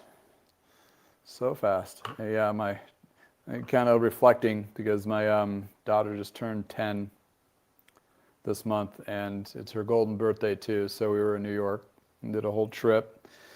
And this time of year, my wife constantly throws pictures of when she was a newborn, and she was born obviously around the holidays. So our picture feed just shows, and it's like how fast it felt the last 10 years in some ways. It's just nuts. And for me, so fast. I've been doing the bike shop thing out of the garage for 5 years now. That's mind-blowing. I didn't think it'd last a month. But here I am, just doing my thing and doing all right. I'm not making millions by any means. I have a significant other that has the breadwinner salary, so that's what enables me to do this. I would be a lot more aggressive money grubbing if it needed to be that way, but it's more of a relaxed, which I would really keep it that way, but just, a little extra. I was thinking buy a couple extra more bikes. Of course, it's all about buying bikes. More stuff. I want more stuff. Then you have, when you have too much stuff, then you have to go get another place that has to put your more stuff. George Carlin has a whole bit on that. Rest his soul, but he has a whole comedy bit of stuff, and it is eye-tearing funny because it's, for Americans, so dumb true. It's just like, we are just ridiculously idiots here, constantly buying things and not knowing where to put it. I live with one. It's just like, what are you going to do with this? And I have to live with myself too, so it's compounded. It's nuts. Oh, hey, Susan, thank you for chiming in. Hopefully you caught the earlier part of the show. I did feature the Zen book. Oh, I'll grab it. Zen Bike Repair. I dug it out. It's actually the second edition of, it's a little faded actually. It's been sitting around. And the art, it's probably flipped for you. Can you see that correctly? Oh yeah, okay. Yeah, the Zen of art, the Zen and Art of Mountain Bike Maintenance, second edition. It has this guy, he's probably about 80 now. in here. Leonard Zinn. Yeah, I was asked if I read this. I'm like, no, I never read it. I never read it. I flipped through it like periodically. I pulled off my bike shelf. It was one of the books that we had on our shelf at the bike shop to sell. Oh, wow. Roll-off chain checker in there. Oh, is it? There we go.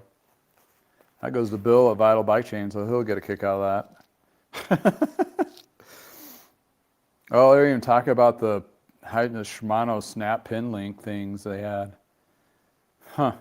Maybe I should read it. It'd just be a gas because how much has changed. That could be a show in itself. Chapter 5. We're going to talk about cable alignment. Oh, they have the actual worm in there. Grip Shift came out with the worm. Anybody remember the worm? That was some dumb stuff. Yeah, the derailleur spring was too weak and it got too contaminated, so they had to put this little rubber gadget, you know, like a cable condom on there, and to pull the cable so the derailleur actually would work. It's like the things that they're like, instead of making a better derailleur, they decided just to, you know, make some accessories that, you know, try to make it work. Yeah, we had some challenges in the 90s. Absolutely. Oh man, that might be great content. Like, oh, this is some gold. Liquid gold is stupidity. Like, wow. 30 years later. I wonder what year this was printed. Oh, they were printed in Boulder, Velo Press, Boulder, Colorado. Oh, come on, give me a date. Where's the date on this? It's got to be a date somewhere. Got to be a copyright date. Ooh, oh, a little bit newer than I thought, but still almost 30 years old. 96, 97 was the copyright date on this. That is some nut stuff. Yeah, busted nut stuff. That's how that is. Crazy. Talking about roasting nuts. Yeah, we watched the SNL thing last night of the Christmas, the sweaty balls and all that. So my wife has that dirty, dark humor. So she actually digs for that stuff. It's like, oh my God. Shake my head and like, oh my poor daughter is going to be like a sailor. Because of me, swear to God. I cuss enough as it is, but I try to keep it on the down low when she's around home. But things do slip out because, you know, it is a bike shop, but, you know, still work on stuff and things hurt me. They bite back and it's hard not to say dumb things. In any case. Yeah, thank you, Susan, for having all the best to you and Happy New Year. iCycle Electric Bike Company. Nice. Nice. Yeah, you're in the colder temperatures. Yeah, hopefully you're talking to my local shops here. Did take a little tour last week. Talked to a few of them. Yeah, like one shop, all they do, you know, it's like the e-bikes is the only thing that's carrying them right now. I mean, they even said service was down, which I thought it was kind of baffling. Like I'm like, yeah, it shouldn't, unless you really stunk it up so bad that people are not bringing stuff to you, which can happen if you have some bad PR for your service center, which they have in the past, but I don't know if they do now, but apparently they did-ish. And that's the thing too, you got to watch out for. You got to watch those reviews. You got to work on those, leverage those Google reviews. You get negative ones. You got to respond to those because people do read that stuff. One guy, Aaron from Go Guava, he was telling me, we had a conversation, and he said to help bolster his Google reviews, he bought a whole bunch of t-shirts. He gave away t-shirts for every review, like bike t-shirts or something like that. So. And he got like a massive amount of positive reviews or just reviews. That was not my main focus, but I do have reviews on mine, Google, and you know, they're really good. So it's kind of like one of those things that really helps drive and give that business. So if you have a service department that's struggling and it's getting out there that it's struggling, well, first you need to fix it. and get that service, especially this coming year. I swear to God, you're going to have to like double down on your service and make sure they're trained, they're doing right for the community, they're developing a positive outcome for every customer. Every customer. You just can't sideline like, oh, that's just a wackadoodle or whatever. Like, no. You better make damn sure every customer that comes in the door leaves with a super big smile on their face, because that's the only thing that's going to carry you going in to the next 2 to 3 years, I swear, especially here in the States. That's what you got to leverage. And that's what kind of blew me away, is like that shop is like, we're kind of down on service the last few months, and the only thing that's carrying us is e-bikes. And I was like, okay, e-bikes is not going to last forever. It's going to slow down. It has been slowing down, and it's getting weird. And all of a sudden, it's going to be, I wouldn't say flooded, but it's definitely going to be fulfilled to a point where you're going to still sell them, but not as much. And here in the States, especially Colorado, we have a rebate through the state, which is getting halved by the beginning of the year. So that's going to dwindle to zero at some point within the next year. So you can't base your business specifically just selling e-bikes and not be the master and be known for it. Josh, you can tell me for sure, a Precision e-bike, and as well as you, Susan, there, like, you better do it well, because you want those customers coming back. And the service aspect of it, you better know your stuff, right? And making sure the customers are not feeling like they're being robbed, and having that good, warm, fuzzy feeling every time they walk out the door. And because they'll come back. And that's what, fortunately in my scenario, I don't do high volume, so I'm not stressed out in that perspective. And the customers I do have engagement with, is I have the time and really put a positive effort into it for them. And yeah, it's sometimes a little extra work for no pay, but that's paying it forward. And as my dad would say, it's like, we'll charge you twice next time, kind of thing. And that's really a great way to build that repeat business. And that positive repeat business means they're talking to everybody else in their cycling circles about, hey, oh yeah, you need your bike work done? Go talk to this guy, that kind of thing. And in my case, like, oh yeah, some YouTube videos, watch some of his YouTube videos, and that draws some more. So it's like it works. And back to the shop here locally, it's like, okay, so you have a whole bunch of inventory. You're trying to keep 4 mechanics on during the off season, and you're not leveraging certain things. They are primarily a used bike shop, and they sell a ton of used, although they do sell new, but mostly at the beginning, mostly used. And they have buckets and buckets of stuff like me behind me, of bins of inventory that's could be just refurbished and sold, and throw it on eBay and help them prime the pumps, running cash flow going into the season, in conjunction of maybe higher paid wage mechanics to support that, and give you a stronger, better, higher performance, better community building service department. Because honestly, that's the only way in my little ecosystem and how I see it is going to work to help push a lot of shops forward. Not all. Some are lucky where they have a community where they have liquid income, and they're resistant. What do they call that? They're resistant to, anyway, downturn in economy resistant, they're recession resistant, that's what it is.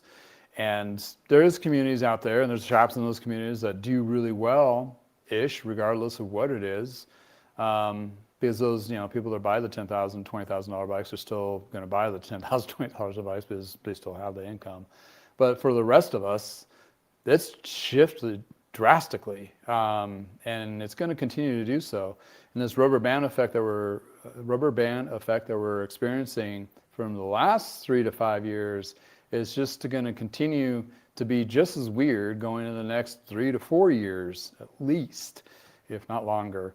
And unfortunately, I do apologize to all those in the United States that, what's running the whole ship here has really messed everything up.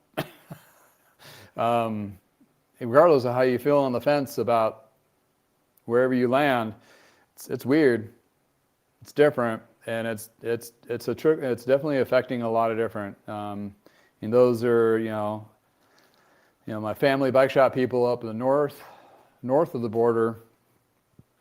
Yeah, it's like the dumb things that are going on. I'm like, why? It doesn't need to be this way whatsoever. Why? Why are we doing this? And I know it gives us all a bad look, and there's a good portion of us who are like trying to make it not suck so bad. But in any case, that's what we're looking at. A lot of service, focus on service, double down on service. Find all those used parts. You got some good derailleurs hanging there in a bin that just need to be cleaned up, and also sonic cleaner. Take some pictures and sell them. There's no flooding of eBay bike parts whatsoever. There always will be a demand for that, especially if people, and especially in my niche right now, a lot of you out there work on older stuff, or have other stuff, and and also if bike shops are very, which one would reach out, it was creative, like, oh, we need this part. It's an older part. It matches the 20-year-old part that we're working on a bike, and the customer doesn't want some cheapy looking, not matching, knockoff, brand on there. That would work, which I understand the perspective of that, of being a service manager for years, because we didn't leverage the eBay world at that time, but there's a lot of eBay sellers right now, including me, that clean and refurbish parts. And that's part of the business dynamic, so we're going to make sure we put our best foot forward.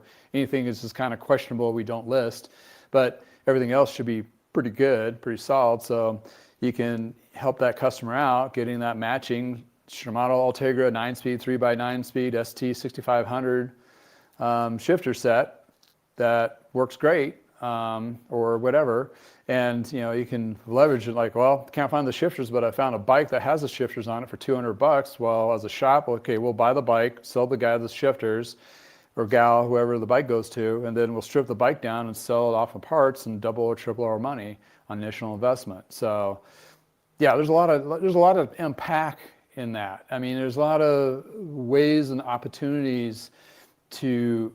It just needs to think out of the box a little bit. And since I've been dancing like a cat on a hot tin roof, doing my own little thing here in the garage, you get really damn creative and real quick. And a lot of the stuff works really well. Yeah, it's like if I needed to produce a high volume income right now, well, unfortunately, the YouTube thing and those social media things will be really put on the back burner and be very minimal. They'll be going, but it'll be really small content coming out. It'd be a lot less put into it. It'd be very just keep it going, relevant. But all the focus would be flipping and refurbishing bikes and frames and promoting the crap out of service. Double down on that. And if I really put dollars to donuts, put that into like beginning of January 1, I could triple, quadruple my income if I put that effort into it.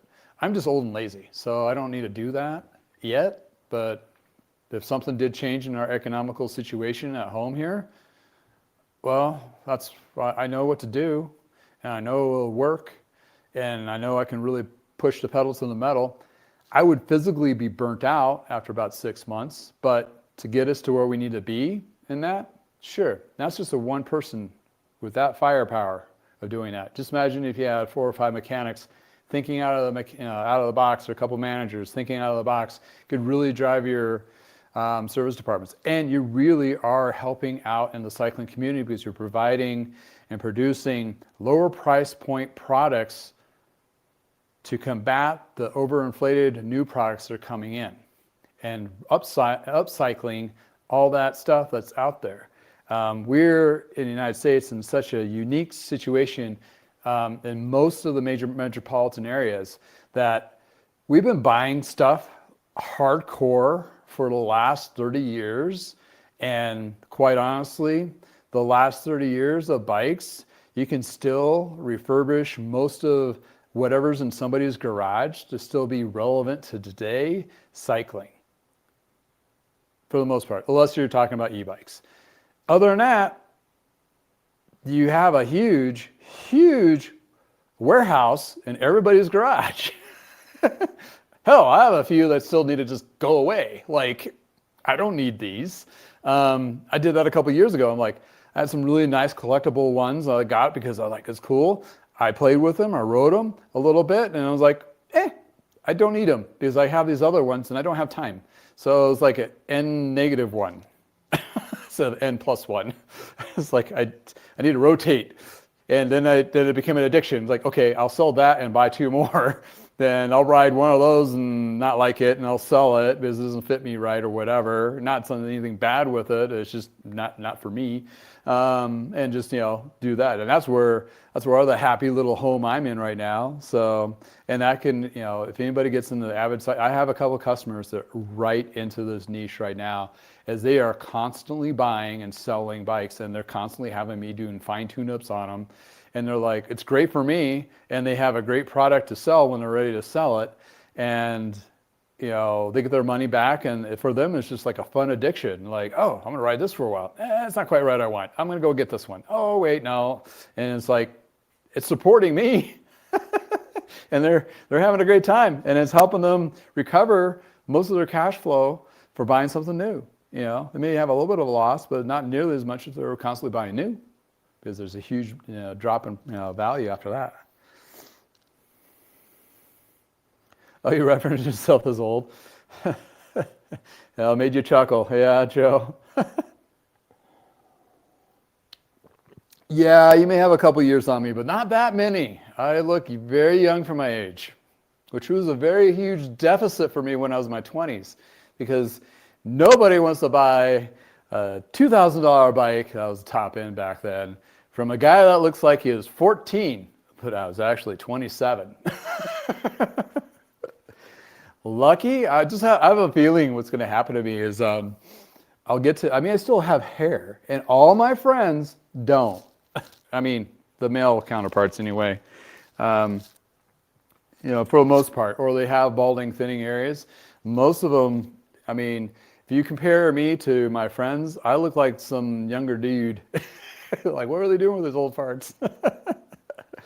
I'm 54, so some days I feel 54. Some days I feel older than Joe, and some days, not all day, but some little, when I'm on a bike ride or whatever, I feel like closer to 30-ish. Then that's for about 20 minutes. Then it drops back. But anyway, it's all fun and games. Do the most. Thank you for joining. Hello from California. Nice. California. Is that a BMX on the stand? If so, brand is it? Looks like a 90s model that looks Drophouse. So this is a new bike. It's a new bike kids build I'm doing for a neighbor friend for Christmas, featuring it. If you watched the beginning of my show, it was a story about building a bike the night before Christmas, and I'm basically doing the mechanical tech build on these. It was off of Amazon, so it's a direct consumer bike.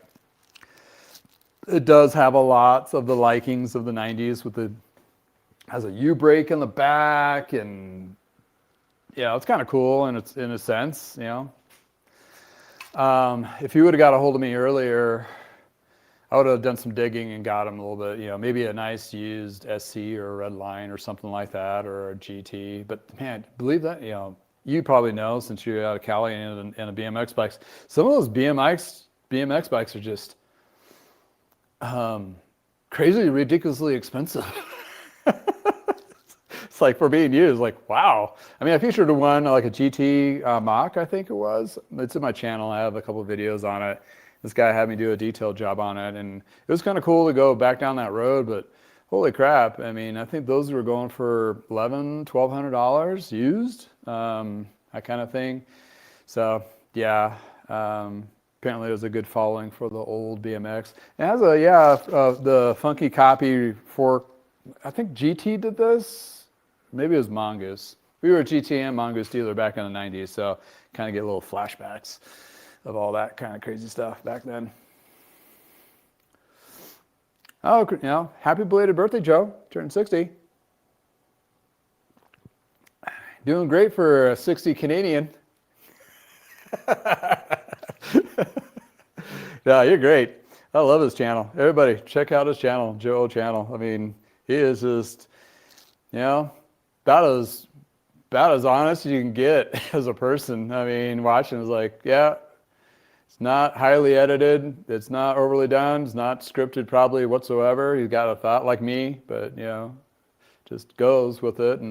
And yeah, he has good adventures. It's really kind of cool to see other people's channels and they have a little bit different, or maybe sometimes a lot different perspective in their world, what they do and stuff. It's just kind of, it's kind of cool. Kind of cool. Absolutely. Yeah, so there's a lot of soapbox talk about that, of business industry, and that's not going to change this coming year. Oh God, it's like there's more content than I could even either report or talk about on a daily basis. I mean, it's just insane. And trying to decipher a lot of it and try to figure out what's that really mean to our industry and how, I mean, there's one thing you got to know is change, and change is going to be the constant in everything. Like more companies are going to be bought up from others. You guys remember like the new proof hubs back in the 90s, and they came out with the carbon inlay hubs, and I had a pair of them. It was super sweet. Saw them at a bike show like in '96. Had to have them on my bike. Built up a set with Mavic rims back in the day. Well, I didn't know they're still around until they went out. It was an original company. They've been bought and sold a couple times. It was a European company that had them. And this was one of the craziest stories. Is they had them as Wiggle, I think it was. I was not that familiar. I mean, in the States here, we had no idea what the hell Wiggle is. This is not our. It's not our. It's not in with our circles of Trek specialists and all that. Unless you really read all the articles, and who has the time to do all that anymore? But anyway, so I'm like, oh, New Proof, yeah, and Vertus and a couple other brands, like, oh, Wiggle owned them. It's like, oh, they went under. And it had like some weird kind of like mafia funding fallout. It was nuts. I mean, it was like, whoa. The companies were rebranded and bought. None of the warranties were going to be covered by the new company purchase. They just basically bought the name. And now they're coming back and sponsoring. New Proof is sponsoring some mountain bike thing or something like that coming up. I saw an article and I was like, huh, interesting twist. But that's been going on for decades. So we're going to be seeing a lot more of that for 2026 for sure with with a lot of brands. I don't think you'll see like a major brand falter completely, but you'll definitely see a lot of more of the Kona style stuff or the sub brands that maybe Pond Holding owns get switched around, shuffled around, like the one I just featured, talked about, SE or Fuji, which is owned by the same company, which is also owns Breezer, which in the article is interesting that they did highlight them. And it's more of a distributing thing versus, I don't know, more direct to bring the prices down. I don't know. I don't know what their distributing portal is right now, to be honest, because I don't carry them. But they're all just trying to figure out ways to cut their costs down by a lot. And some of that staff, Amazon killed a whole bunch of job positions according to AI. But if you've seen some of the AI videos out there, like some people should not worry about losing their job quite yet. But I mean, it's like, these people that make those decisions, like, oh yeah, they'll just replace them without really acid testing it to make sure those positions could be phased out. AI has been really a huge benefit for my type of business because I can do a lot of things with a lot less time.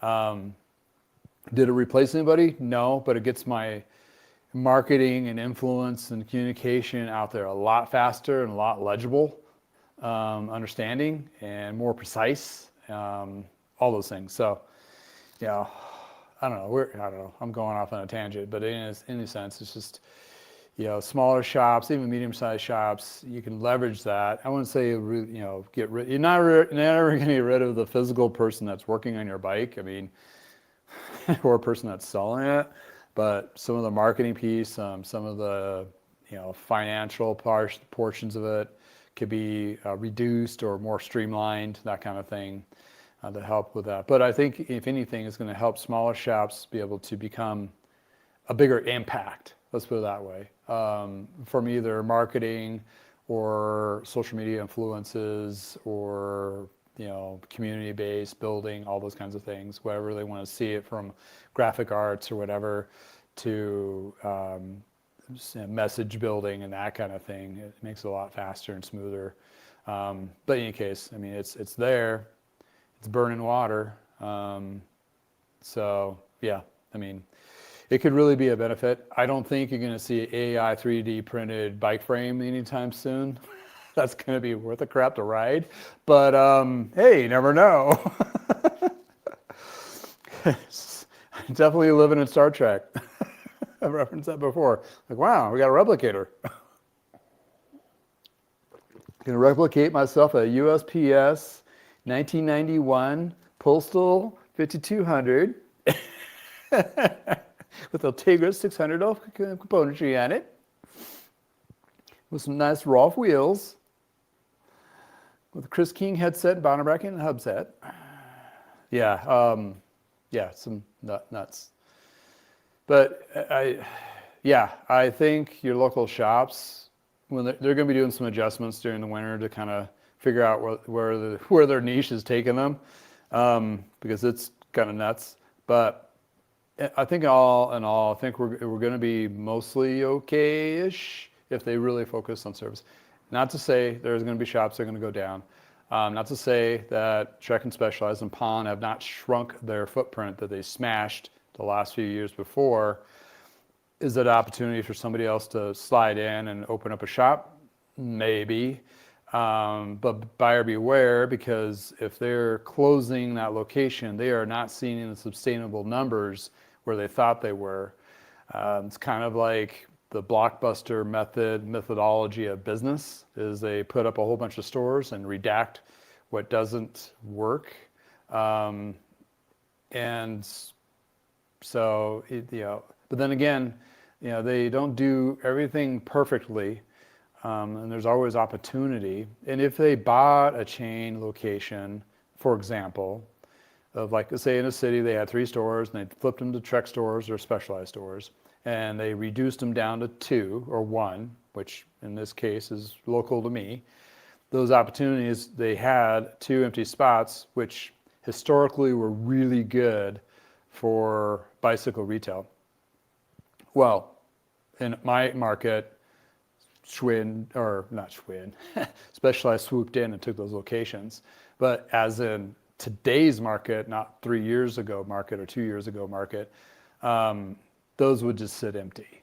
And then that might be an opportunity for somebody as an independent, maybe like, maybe, or that already has a shop and go, oh, that's a good spot to expand.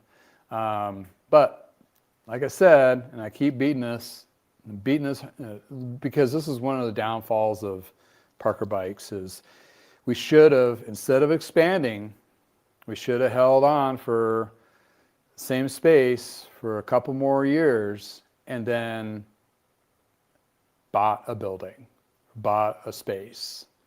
Because even if we had a downsize, bought a space, owning your retail location or storage, livable workspace, life spaces, you see them in the States, we have all these are popping up everywhere. It's basically a heated garage. Storage units are really big, and people have been converting them to either glorified shops for their own stuff or RV storage and second place to live-ish, or even businesses, because the power of the internet and social media can drive your. I get to contest to that because this is my business, and you can make a business and have it a remote location like that and still drive a lot of business to support it. And then your costs of the building is fixed. So not every 3 years, you're going to have to pay a higher lease, and then you don't own it. If you get into trouble, you can sublease part of it. If you get really in trouble, you can close your business and rent it out.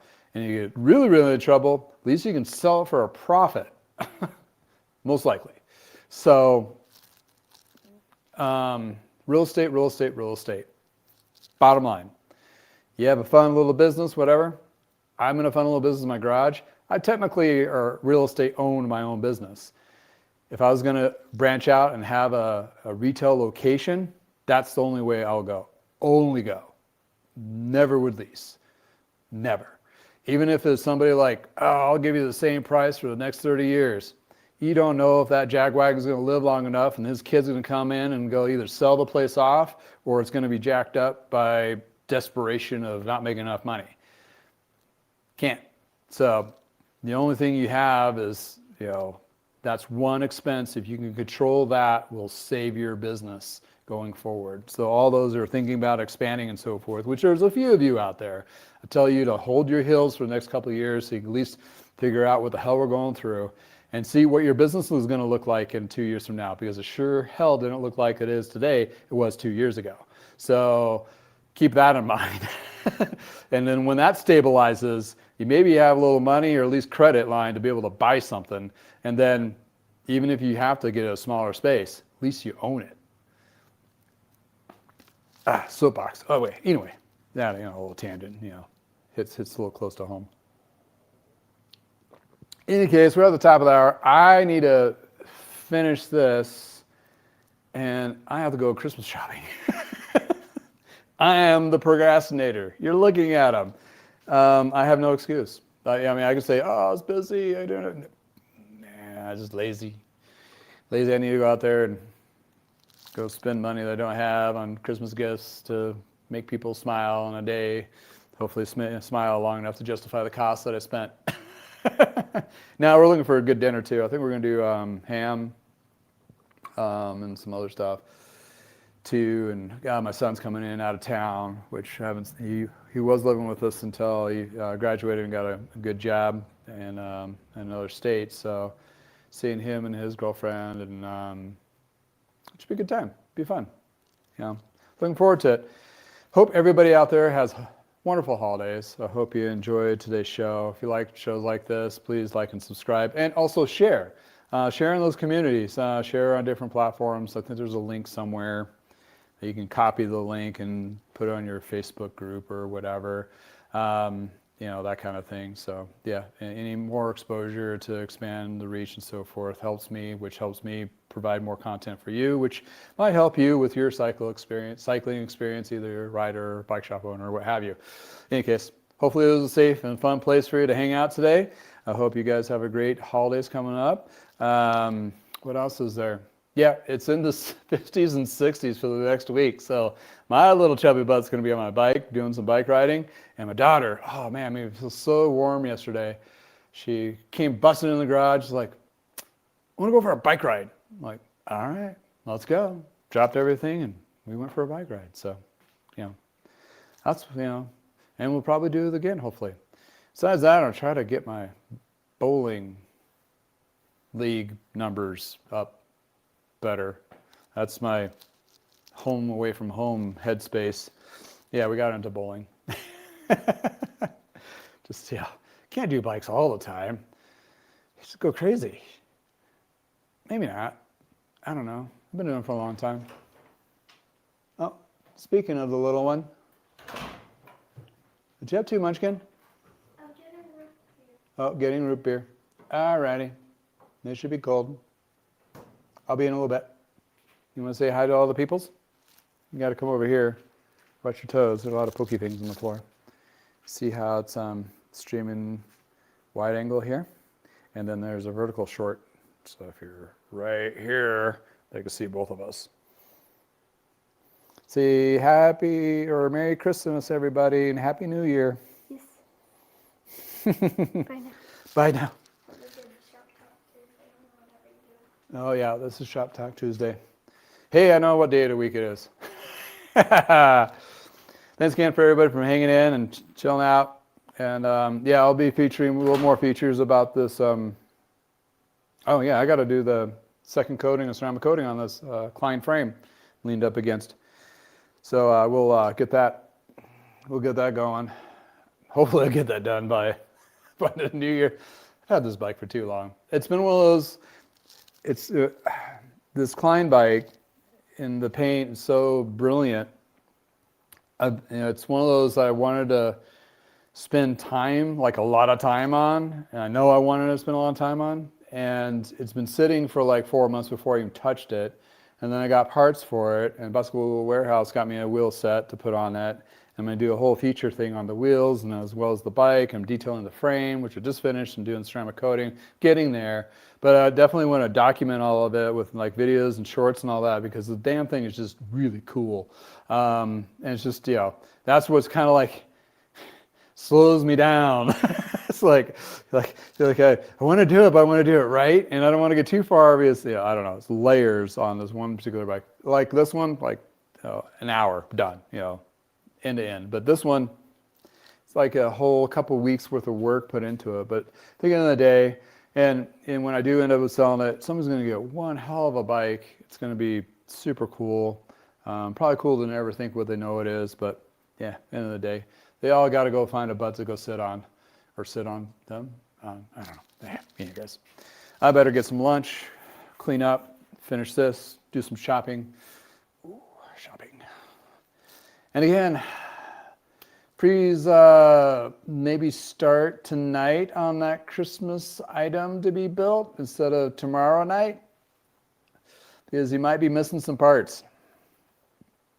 And you need to go to the bike shop, which is still open, to get some of those parts. It was mainly a reflector was missing. But anyway, safety thing. So yeah, I would highly suggest starting it at least, so you know where you're at. And maybe have your local shop just double check it real quick for safety, please. Hope all the little munchkins out there have a wonderful Christmas, because of all you wonderful adults out there providing cool little toys and bikes and stuff for them to ride. Hope everybody has great holidays, and we will see you, I believe, Friday, Freak Out Friday, if you guys watch that. If not, definitely we'll see you next Tuesday for Shop Talk Tuesday. Again, you guys have a wonderful time. Happy holidays to you if you celebrate it. This hat's getting really itchy. I'm getting a little warm actually in here, so don't forget your sweaty balls. Take care. Have a wonderful day.